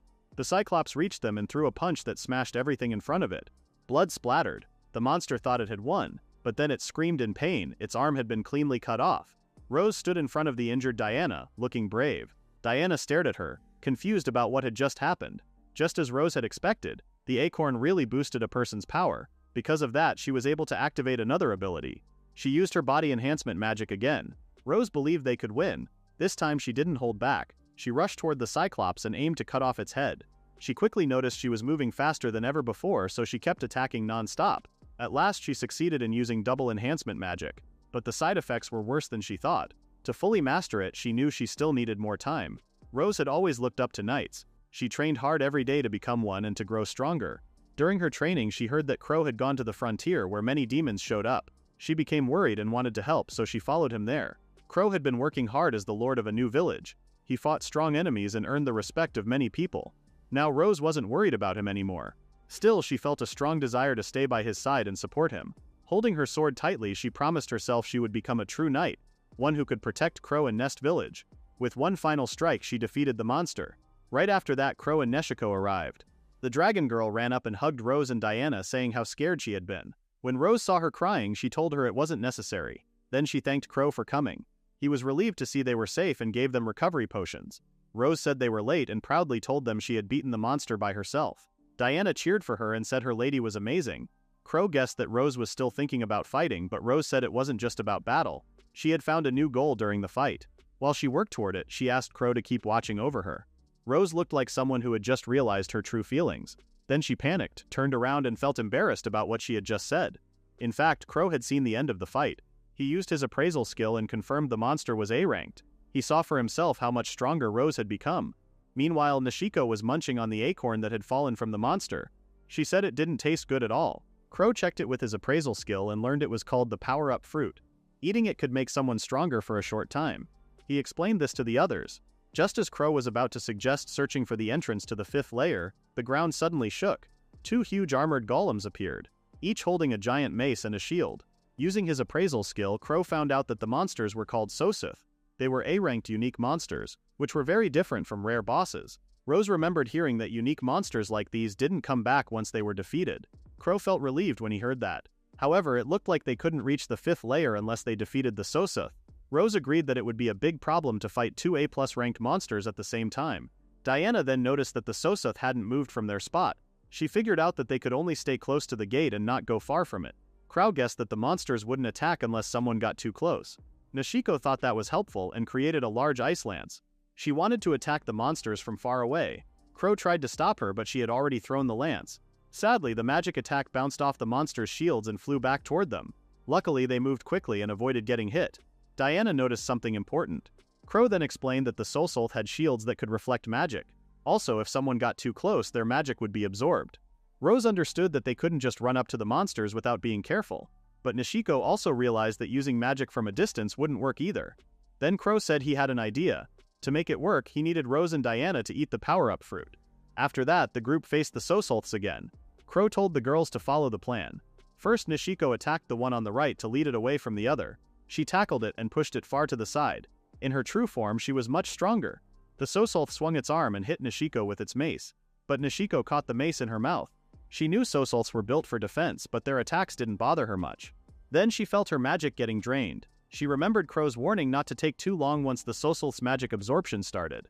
Nishiko knew she had to finish the fight quickly. She began throwing punches, but the Sosuth blocked them with its shield. So she spun around and used her tail to knock it off balance. Then she grabbed the arm holding the shield and pulled it off. She realized the power-up fruit had really helped her. After that, she backed away. Crow had told them to step back once the shield was gone to avoid losing more magic. Meanwhile, Rose and Diana were fighting the other Sosuth. Rose flew up and attacked, but the monster blocked her easily. Crow helped by raising a platform made of earth. Diana rode the platform and attacked the monster's arm joints, the ones holding the shield. After that, both girls stayed on the platform. The Sosuth swung its mace at them, but Diana's shield was strong enough to block the hit. Rose jumped to the highest platform that Crow made. The Sosuth didn't see her in time. She was already above its head. Rose then slashed down and cut the arm holding the shield. Now that both monsters had lost their shields, it was safe to finish them with magic. Just then, one of the Sosuths shot a beam from its eyes and hit Nishiko's wing. She fell to the ground, and Crow quickly ran to check her injury. Nishiko told him not to worry because her healing powers were strong. The Sosuth began charging another beam attack. When Crow saw this, he used a magic stone to create a barrier. But it wasn't strong enough. The beam simply broke right through it. Crow was surprised and thought maybe an earth wall could work better. Rose and Diana ran over and said the monsters were acting strangely. Nishiko warned them that things were getting dangerous and told them to climb onto her back. Meanwhile, someone was watching them through a crystal ball. It was a girl who said the Sosuth's hidden attack was really scary. She hoped the group could defeat the monsters. She also wondered if they would be able to reach her. Who could this mysterious girl be? Crow and the other girls rode on Nessie's back as she flew forward. The dragon wondered if the searcher was using her magic power as its energy source. Crow confirmed that the monster had absorbed her power and was using it. Nessie believed the searcher would keep launching attacks. As soon as she thought this, the searcher continued firing beam-like attacks. Nessie was hit because she could not dodge in time. Rose noticed it was very hard for them to avoid the searcher's attacks. She wanted to strike back, but it felt impossible. The monster began preparing another attack. Nessie explained that her skill Hailstorm needed some time to activate, and they could not risk getting shot down while waiting. Crow knew they needed to buy time, and an idea came to his mind. He quickly explained it to Nessie, and she understood right away. She promised to defeat the searcher together with Crow. Rose felt uneasy and wondered what they were planning. Crow then used the sand around them and turned it into a large sandstorm. The storm blocked the enemy's view and made it hard for them to see. Rose realized what Crow had done and understood that the enemy would struggle to aim properly. Nessie stopped flying and began casting her spell. The searcher started firing attacks blindly. The beams missed them but still cut through the sandstorm. Nessie acted boldly, knowing the enemy could not see clearly. She said she only needed a little more time to finish the magic circle and launch her attack. At that moment, the searcher finally aimed in their direction. Rose and Diana felt fear as the enemy faced them. Nessie was shocked that it attacked so quickly, charging faster than before. Suddenly, sharp blades of wind flew toward the enemy. The searcher's charge was broken, and its beam shot upward instead.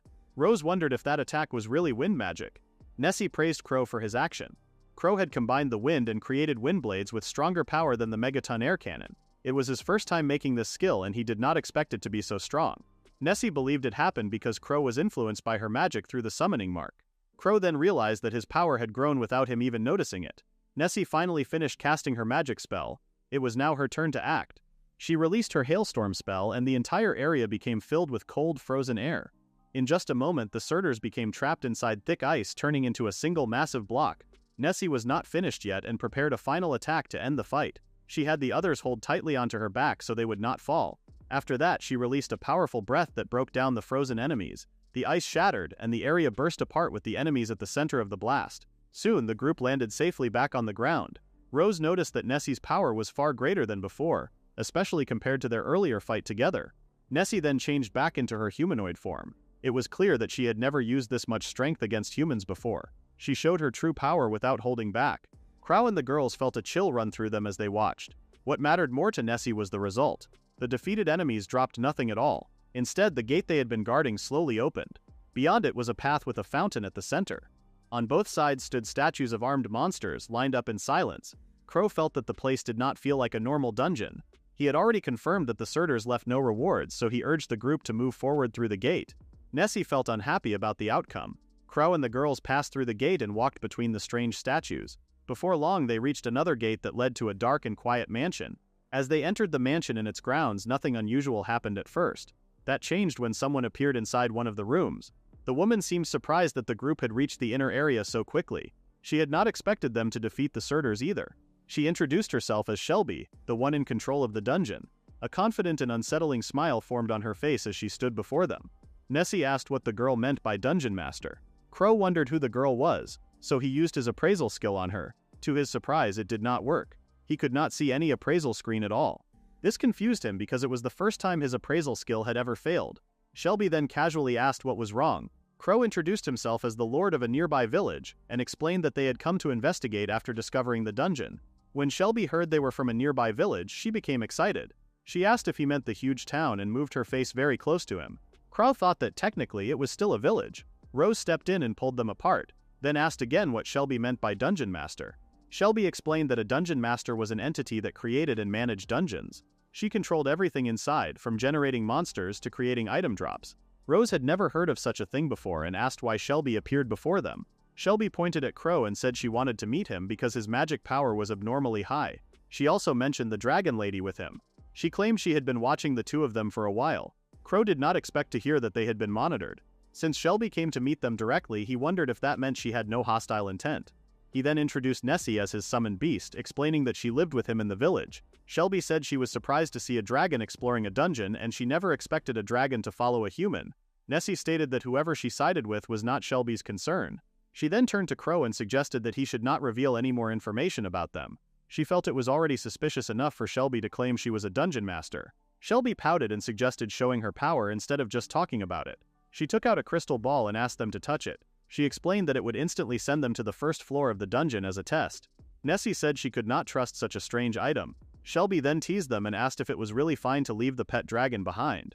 Crow wondered if they could truly trust the girl. Still, they had no other way to move forward. Because of that, he decided to go first. Rose grew worried, but Crow reassured her that everything would be fine. He said he could feel that Shelby was not planning anything harmful. Shelby felt relieved and glad that he understood her. Nessie insisted on going as well. She believed it would be easier to protect Crow if something went wrong. Crow had no real choice and agreed. The girls joined Crow as they touched the crystal ball together. A sudden flash of light blinded them, and in the next moment they found themselves on the first floor of the dungeon. Diana stated that it truly was the first floor. Shelby proudly confirmed that she had told the truth. She then opened a hidden panel and showed them something else. The entire area began to glow brightly. Crow soon realized that their health was slowly recovering. Shelby explained that she had created a safe point. It was a safe zone where dungeon monsters could not enter, and it also helped adventurers recover. She asked if they trusted her now, but Crow still remained unsure. Shelby then suggested that they walk around the dungeon together. As they explored, she shared how surprised she had been when she discovered a large village in such a remote area. Crow asked why she had created a dungeon in a place like that. Shelby explained that she could not choose the location. The dungeon appeared on its own, and it usually formed in the countryside because it required a large open space. Crow understood that the location had been chosen at random. While walking, Shelby pointed out how dangerous the area could be. She mentioned that some swamp lizardmen once mistook the dungeon for an orc settlement. They even offered food and later left the dungeon on their own. Crow realized she was talking about Balgio. Shelby explained that once dungeon monsters left the dungeon, they became wild monsters. The dungeon no longer had control over them. Since they would become hungry outside, she wondered where they had gone. Rose then guessed that when dungeon monsters became wild, they would no longer drop items. Their bodies would remain still after death. Shelby confirmed that this was correct. Even so, Nessie said she still could not trust her. She questioned why Shelby had ignored the large group of orcs that left the dungeon. She believed the orcs who attacked their village must have come from Shelby's dungeon. Crow asked Nessie to calm down, reminding her that they had already driven the monsters away. Shelby then explained that dungeon masters were forbidden from interfering with intruders. She revealed that there had been around 20,000 orcs but only a few had returned. This had given her a bad feeling. She had only just learned that Crow and the others had solved the problem. Shelby lowered her head and apologized for the trouble she had caused. Nessie said she understood why Shelby had let the orcs go, but she still wanted to know who Shelby truly was and why she created the dungeon. Crow and the others also waited for an explanation. Shelby said she could not reveal her true identity yet, but she explained that she owned a special magical tool. She had used this tool to create the dungeon. Inside the dungeon, she was able to collect the magic power that others used while fighting. To increase the amount of magic power gathered, she placed many strong monsters inside. Rose remembered that magical tools were rare items filled with magic. These tools were usually found only as dungeon drops, and very few people had ever seen one. Nessie said the dungeon felt like a strange space that gathered magic power on its own. However, she pointed out that if someone wanted magic power, there were many other places filled with it, such as the Demon Forest. Shelby explained that the dungeon was special to her. She said going to the Demon Forest could cause serious problems for her. She believed a dragon lord like Nessie would understand the reason. Nessie agreed in a cold manner. Crow felt confused and wondered what kind of trouble they were talking about. Nessie then asked why Shelby needed to collect magic power in the first place. Shelby answered that she needed it to survive. After hearing this, Crow realized the truth. Shelby was likely a monster who could change into human form. Just like Nessie, if people stopped entering the dungeon and magic power stopped gathering, Shelby might disappear forever. Nessie understood this fear well. She had also left the Demon Forest and moved to Nest Village for the same reason. She understood Shelby's situation, but she still did not fully trust her. Even so, she liked the valuable items dropped in dungeons and admitted that creating this dungeon was a good idea. The others also agreed with the dragon, who loved rare drops. Nessie then said she could forgive Shelby for the orc incident if Shelby listened to her request. Shelby waited to hear what it was. Later, during the second wave of the dungeon, Nessie defeated a single minotaur. After the battle, a huge pile of dropped meat appeared, along with many rare items. Nessie smiled when she saw it and decided to forgive Shelby. Shelby felt surprised by how simple dragons could be. Crow was shocked that one monster could drop so many rare items at once. Shelby explained that she had increased the drop rate. Nessie felt excited and wanted to eat the meat right away. Crow suggested returning to the base and holding a small party. He wanted to try cooking new dishes and invited Shelby to join them. Shelby accepted the invitation and decided to go with them. The group then teleported to the dungeon's third floor where the others were camping. Everyone felt shocked when Crow and the rest suddenly appeared in front of them. They quickly noticed the girl who came with them and asked who she was. Shelby smiled and waved at everyone in a friendly way. Not long after that, everyone became busy preparing food.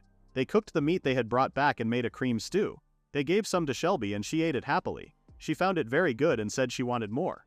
She asked for second and third servings and also asked if they used the milk that had dropped earlier. Crow felt happy when he heard that she liked the food so much. After she finished eating, Shelby stayed close to Crow and held on to him. She asked him to show her around their base and pulled him away with excitement. Rose could only stand there and watch them go. Diana then asked if this meant a new rival had appeared. Rose agreed without thinking. She soon realized she had spoken out loud and felt embarrassed. Her face turned red and she angrily asked what Diana was even talking about. Crow later guided Shelby around the base and introduced her to his familiar. He even let her rest on a soft and comfortable bed. She also met the rest of the team and looked very cheerful the whole time. Crow felt glad to see her enjoying herself. She said it had been a long time since she talked with many people and that made her very happy. Crow then asked if she had always been alone. He asked about her family and friends. Shelby explained that she had been separated from her family. Even the monsters in the dungeon could not share feelings or words with her. She did not have any companions and she had spent her time alone. Crow realized she had been lonely in the dungeon the whole time.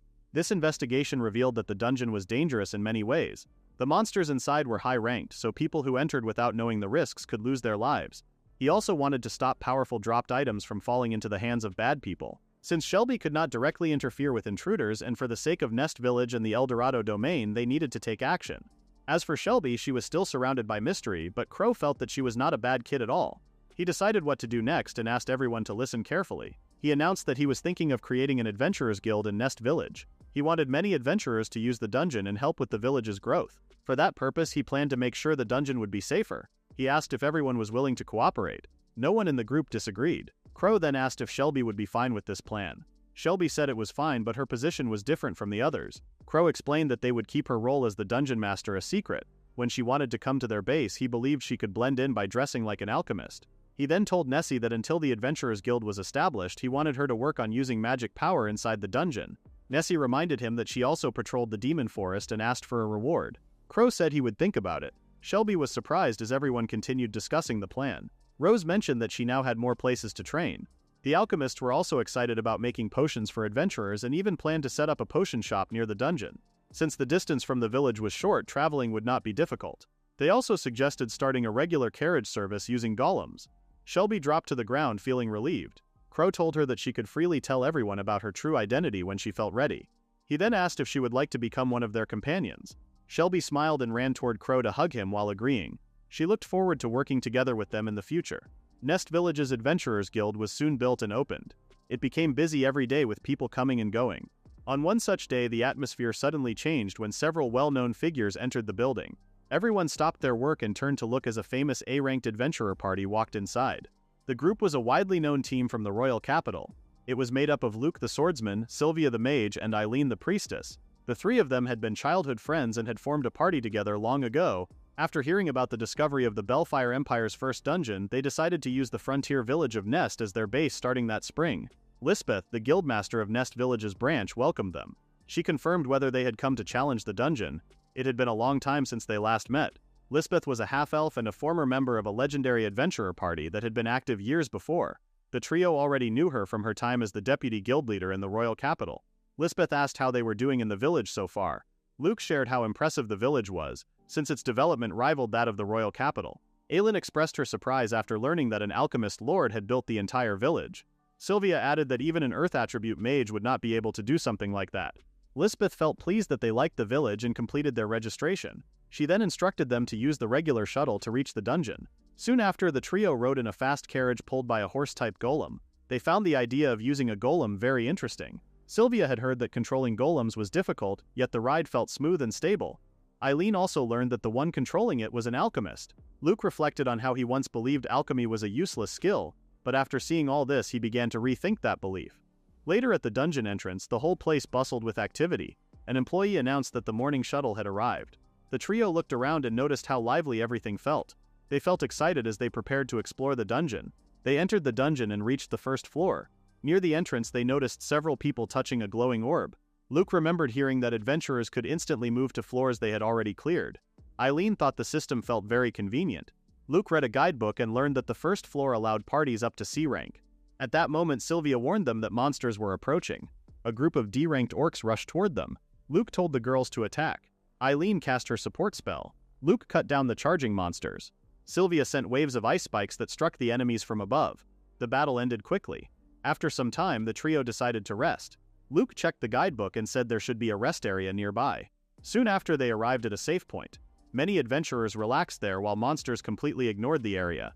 Luke remembered the guidebook saying the place had healing effects. Their wounds closed almost at once and their tired bodies felt refreshed. They felt amazed by how fast their strength returned.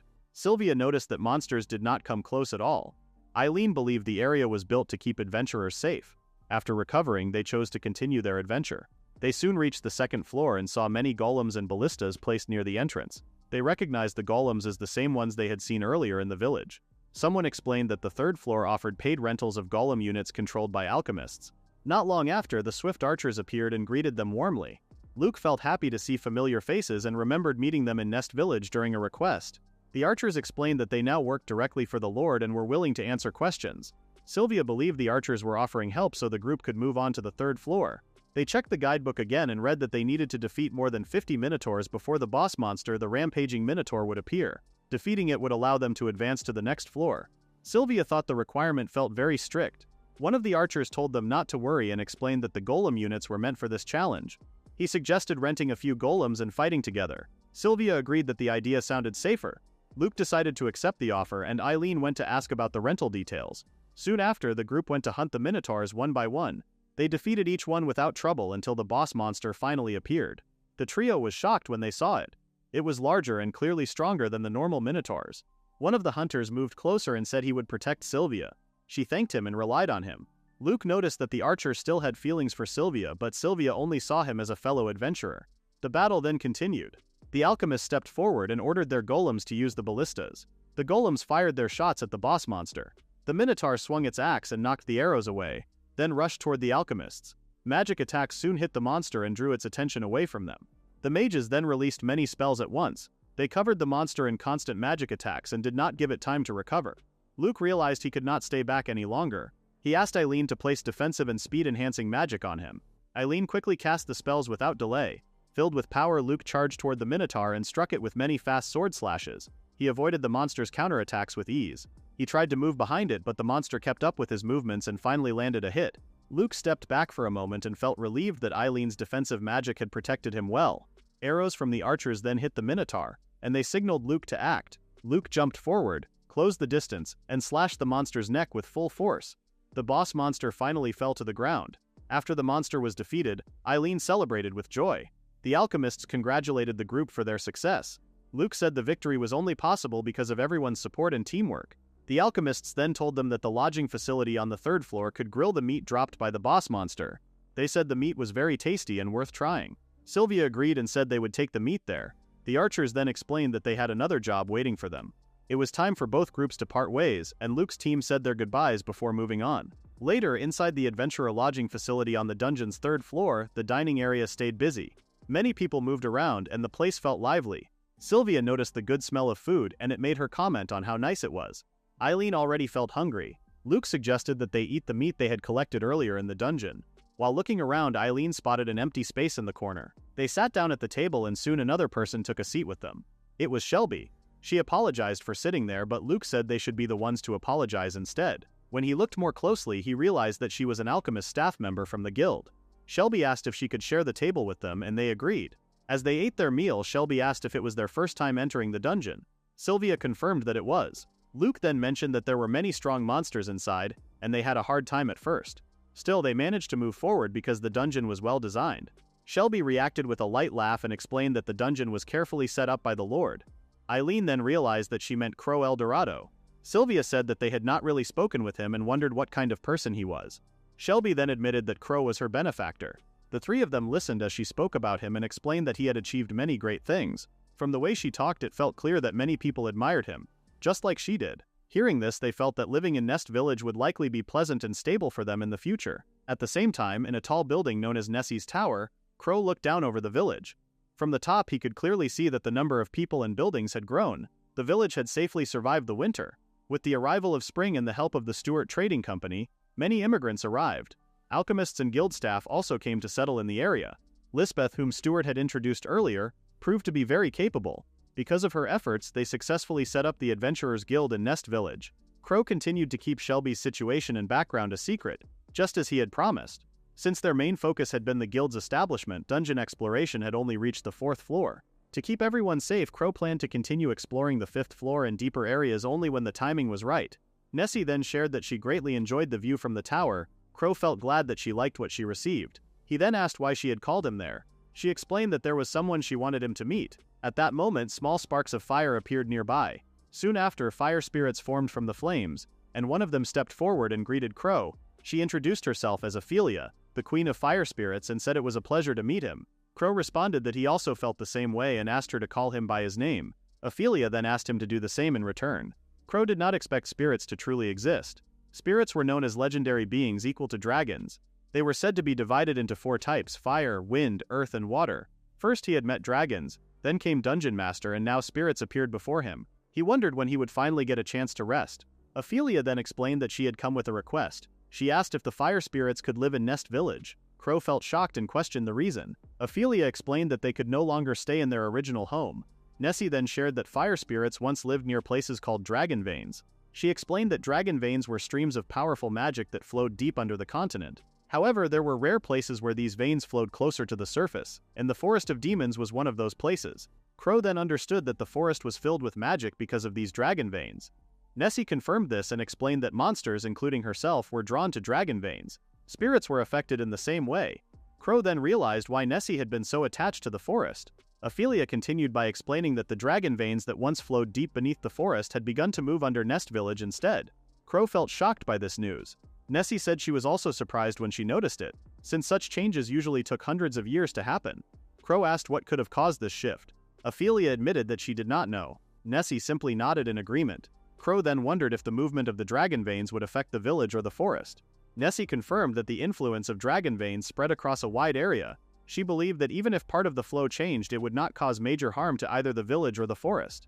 Crow felt relieved to hear this, since it meant there was no need for him to take apart the village. Ophelia then explained how spirits were first born from dragon veins. Unlike monsters that only searched for the magic of the dragon veins, spirits grew weak when they stayed far away from them. Crow then understood why they had asked to live in Nest Village, which was the closest place to the dragon veins. Ophelia promised they would not cause trouble for the villagers and asked for his permission. Nessie shared that she and Ophelia were old acquaintances and supported their request. Crow did not hesitate and agreed to let them move into the village. Ophelia and the other fire spirits felt relieved and thanked him. Crow then asked if they had any place in mind where they wanted to live. Ophelia answered that there was one location, the village hot spring facility. Crow thought that the fire spirits truly liked warm places like hot springs and agreed to let them stay there. To show their thanks, Ophelia offered to handle all fire-related work and asked him to guide them to their workplace. She then changed into a smaller form, which surprised Crow. Ophelia explained that someone like her could change size whenever she wanted. Crow felt a little uneasy about letting the fire spirits work, but he believed this would help everyone get along better. He then offered to guide them around the village. They soon arrived at the village square where several people were baking pizzas. The children had been eager to eat, while the parents struggled to control the fire. They had trouble lighting it and making it hot enough. Crow asked them to wait for a moment. Ophelia then released flames into the oven, and the fire instantly grew stronger. Everyone was shocked by the sudden increase in heat. Ophelia then checked if her help was useful, and Crow confirmed that it was. Some villagers then asked in worry who the small figures were. Crow calmly explained that they were spirits from old legends. Ophelia expressed her hope to work together with everyone in the village. The fire spirits were also given the task of controlling the hot spring temperature. The residents of Nest Village welcomed them warmly, and the spirits began their new life among the people. 1 month later, an even bigger surprise event happened. Ophelia brought more spirits with her. There was Aquilina, the queen of water spirits. There was Shankuru, the queen of earth spirits. There was also Elawaram, the queen of wind spirits. Ophelia asked Crow if it was possible for the other spirits to move to Nest Village as well. Crow felt surprised when he saw all of them together. Ophelia explained that the spirit queens could talk to each other through their minds. The 3 queens had asked where Ophelia had moved. They also shared that they had grown weak when the dragon veins changed location. After coming to the village, their strength slowly returned. They felt at ease in the area and found the place pleasant. Because of this, they asked Crow if they could settle there. Crow thought about the situation. Having all 4 great spirits living in one village felt unbelievable to him. Still, he could not ignore them when they were facing trouble. In the end, he agreed and suggested finding proper places for them to stay. The spirit queens felt happy and celebrated together. From that day on, all the spirits came to live in Nest Village. In the sewage treatment plant, the townspeople and the slimes had struggled to manage the work. Thanks to the water spirits, the sewage became clean in a short time. Even in Lake Ness, Nessie confirmed that the water had become purer than before. The water spirits decided to live in Lake Ness. They helped purify reservoirs and lakes, and they also assisted the slimes with sewage treatment. They became guardians for children who played near the lake and kept them safe. In the farm area, the farmers asked the spirits to increase crop production. The earth spirits then tended the fields with care, and the crops grew all at once. The spirit queen even discovered the legendary mithril, which made the dwarves very happy to receive it. The earth spirits decided to live in the farm area. They helped the alchemist grow crops and pastures, and they provided rare materials to the blacksmiths for their work. Meanwhile, on the ranch, the ranchers had trouble with a thick and dirty smell that filled the area. The spirits helped purify the air and turned it into fresh air. In the alchemist's atelier, the spirits also helped improve ventilation. The wind spirits decided to live in the ranch grasslands. They helped remove bad smells from the ranch, improved airflow in rooms, and assisted with cheese fermentation. Furthermore, by assigning one spirit of each type to every household, the lives of the residents of Nest Village became more convenient each day. Daily tasks became easier, and the village felt more comfortable to live in. This made Crow realize that the village had become more developed than the royal capital. Nessie believed this was a good thing because it made life easier for everyone. Crow agreed, but he still felt concerned about the dragon vein.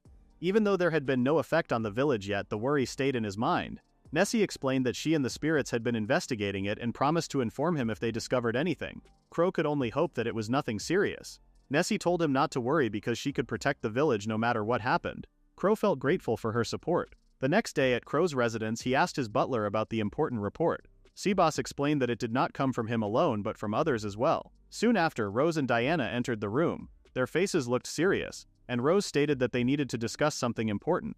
After they sat down, Seaboss asked Rose to speak first because he believed the matter was related to him as well. Rose accepted the chance and began to explain. She reminded everyone that the earth spirits had discovered a way to find and obtain mithril for the village. Because of this, she wanted to use the mithril to make a sword. Crow responded that it would be better to first talk with the blacksmith and asked what the sword would be used for. Rose explained that it was for an event that would take place in 2 months, the swordsmanship tournament. The tournament was held every year at the arena in the royal capital. In the youth division where Rose planned to compete, noble children aged 12 to 13 or representatives of the same age fought using sword skills. Many nobles gathered to watch, and knights and members of the royal family also attended. A strong performance could lead to better chances and opportunities in the future. Crow believed that Rose could already win the tournament even without a mithril sword. Diana agreed with his opinion. However, through Viscount Rambling, Duke Rosenberg had made a request for them to show a mithril weapon at the event. Crow began to understand the reason behind this request. At that time, the nobles of the Bellfire Kingdom were divided into 2 groups over the question of royal succession. One group followed Duke Rosenberg and supported Crown Prince Adonis as the next ruler.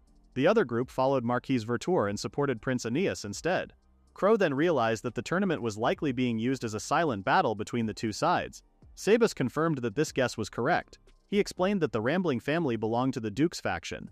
If Rose won the tournament, it would become a strong chance for the Duke's side to gain more influence. On top of that, if Rose used a mithril sword, it would act as a public display for mithril weapons.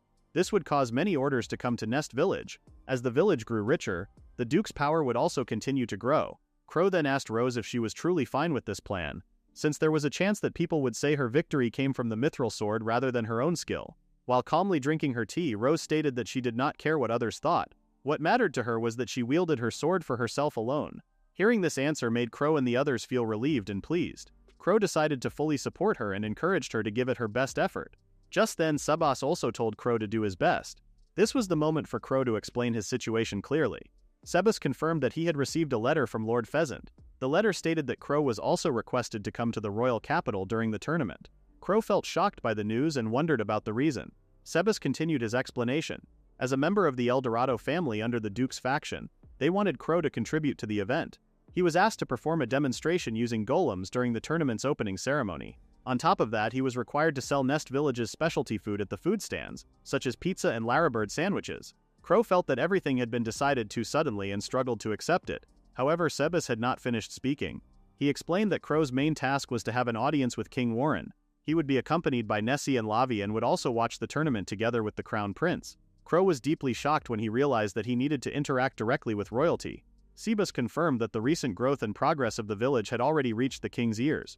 Because of this, the king wished to meet Crow in person.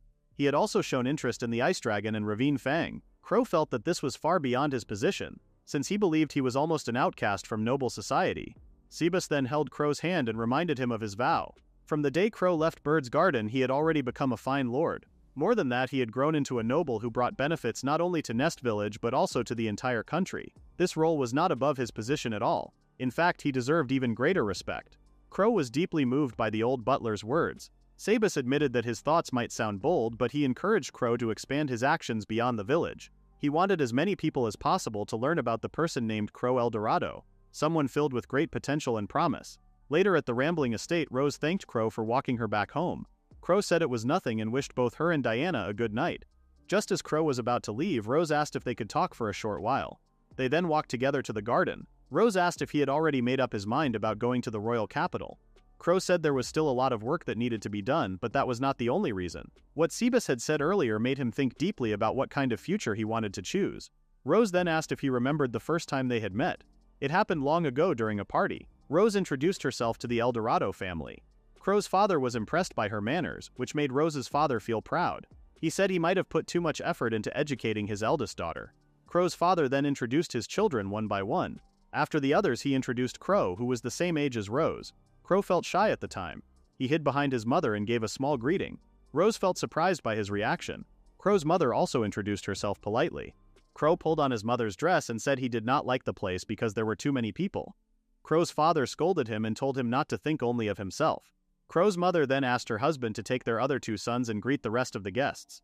Crow's father apologized and left Crow with her. Crow's mother smiled at Crow and then invited Rose and her mother to have some cake in another room. Rose's father encouraged his wife and daughter to accept the invitation and go with her.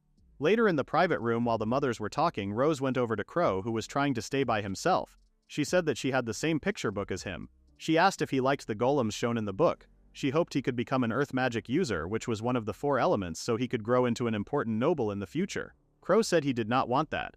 Unlike his brothers, he did not like talking with adults or training with swords. He knew he was not suited to be a noble and believed everyone would only laugh at him because of it. Rose scolded him after hearing that. She told him not to speak about himself that way. She asked if he even had any dreams or goals. She said it was not fun to always think so negatively. Crow then asked about her dream. Rose said she wanted to become a knight who would protect people using her own strength. Crow replied that her dream sounded noble, unlike his own thoughts. Rose told him that even without a clear dream, he could still move forward. She said he should focus on what he could do instead of worrying about what he could not do. She believed he would achieve something one day. Crow complained that she was too noisy and said he already understood that. Rose then complained that he was being rude and said that being selfish would not help him achieve anything. Seeing this, Rose's mother tried to calm her down, but Crow's mother signaled her to let the children handle it themselves. Crow said he did not need Rose to tell him what to do because he was already trying to find what he could do and what he wanted to achieve in the future. The mothers smiled as they watched, feeling proud. Rose asked if that was true and then offered to help him search together for what he could do. Back in the present, Rose pointed out that they used to talk like that. Crow thought that the version of himself before his past life memories returned had been very childish. Rose said that was how they began to play together so often. Crow remembered that Rose had always seemed like a tomboy and always looked like she was enjoying herself. However, when she learned swordsmanship from Owl, she failed many times and cried often. Rose claimed she did not remember that at all. Crow sat on the edge of the fountain while they kept talking. They continued to recall their childhood memories as Rose stood nearby and listened. Soon the topic of going to the royal capital came up again. Rose believed it would be good for Crow to go there since there were things he could only do outside the village. If he continued to do his best, she felt sure he would find new goals along the way. She then leaned against his back as she sat beside him on the edge of the fountain. She felt that when Crow found something important, she would be happy to stay by his side. The two shared a quiet smile and enjoyed the calm moment together. 2 months later, everything was ready. Everyone in the village came out to see Crow off. Sebas said he would do his best while acting as Crow's proxy. The alchemist promised to protect the village while Crow was away. The adventurers also prepared themselves and vowed to work hard. The townspeople wished Crow a safe journey and hoped he would succeed in the royal capital. Crow, Rose, and the others then left the village together. No matter what awaited him in the royal capital, Crow promised himself that he would face it directly and without fear. That is the end of the recap at chapter 39. Please read the pinned comment about the next part.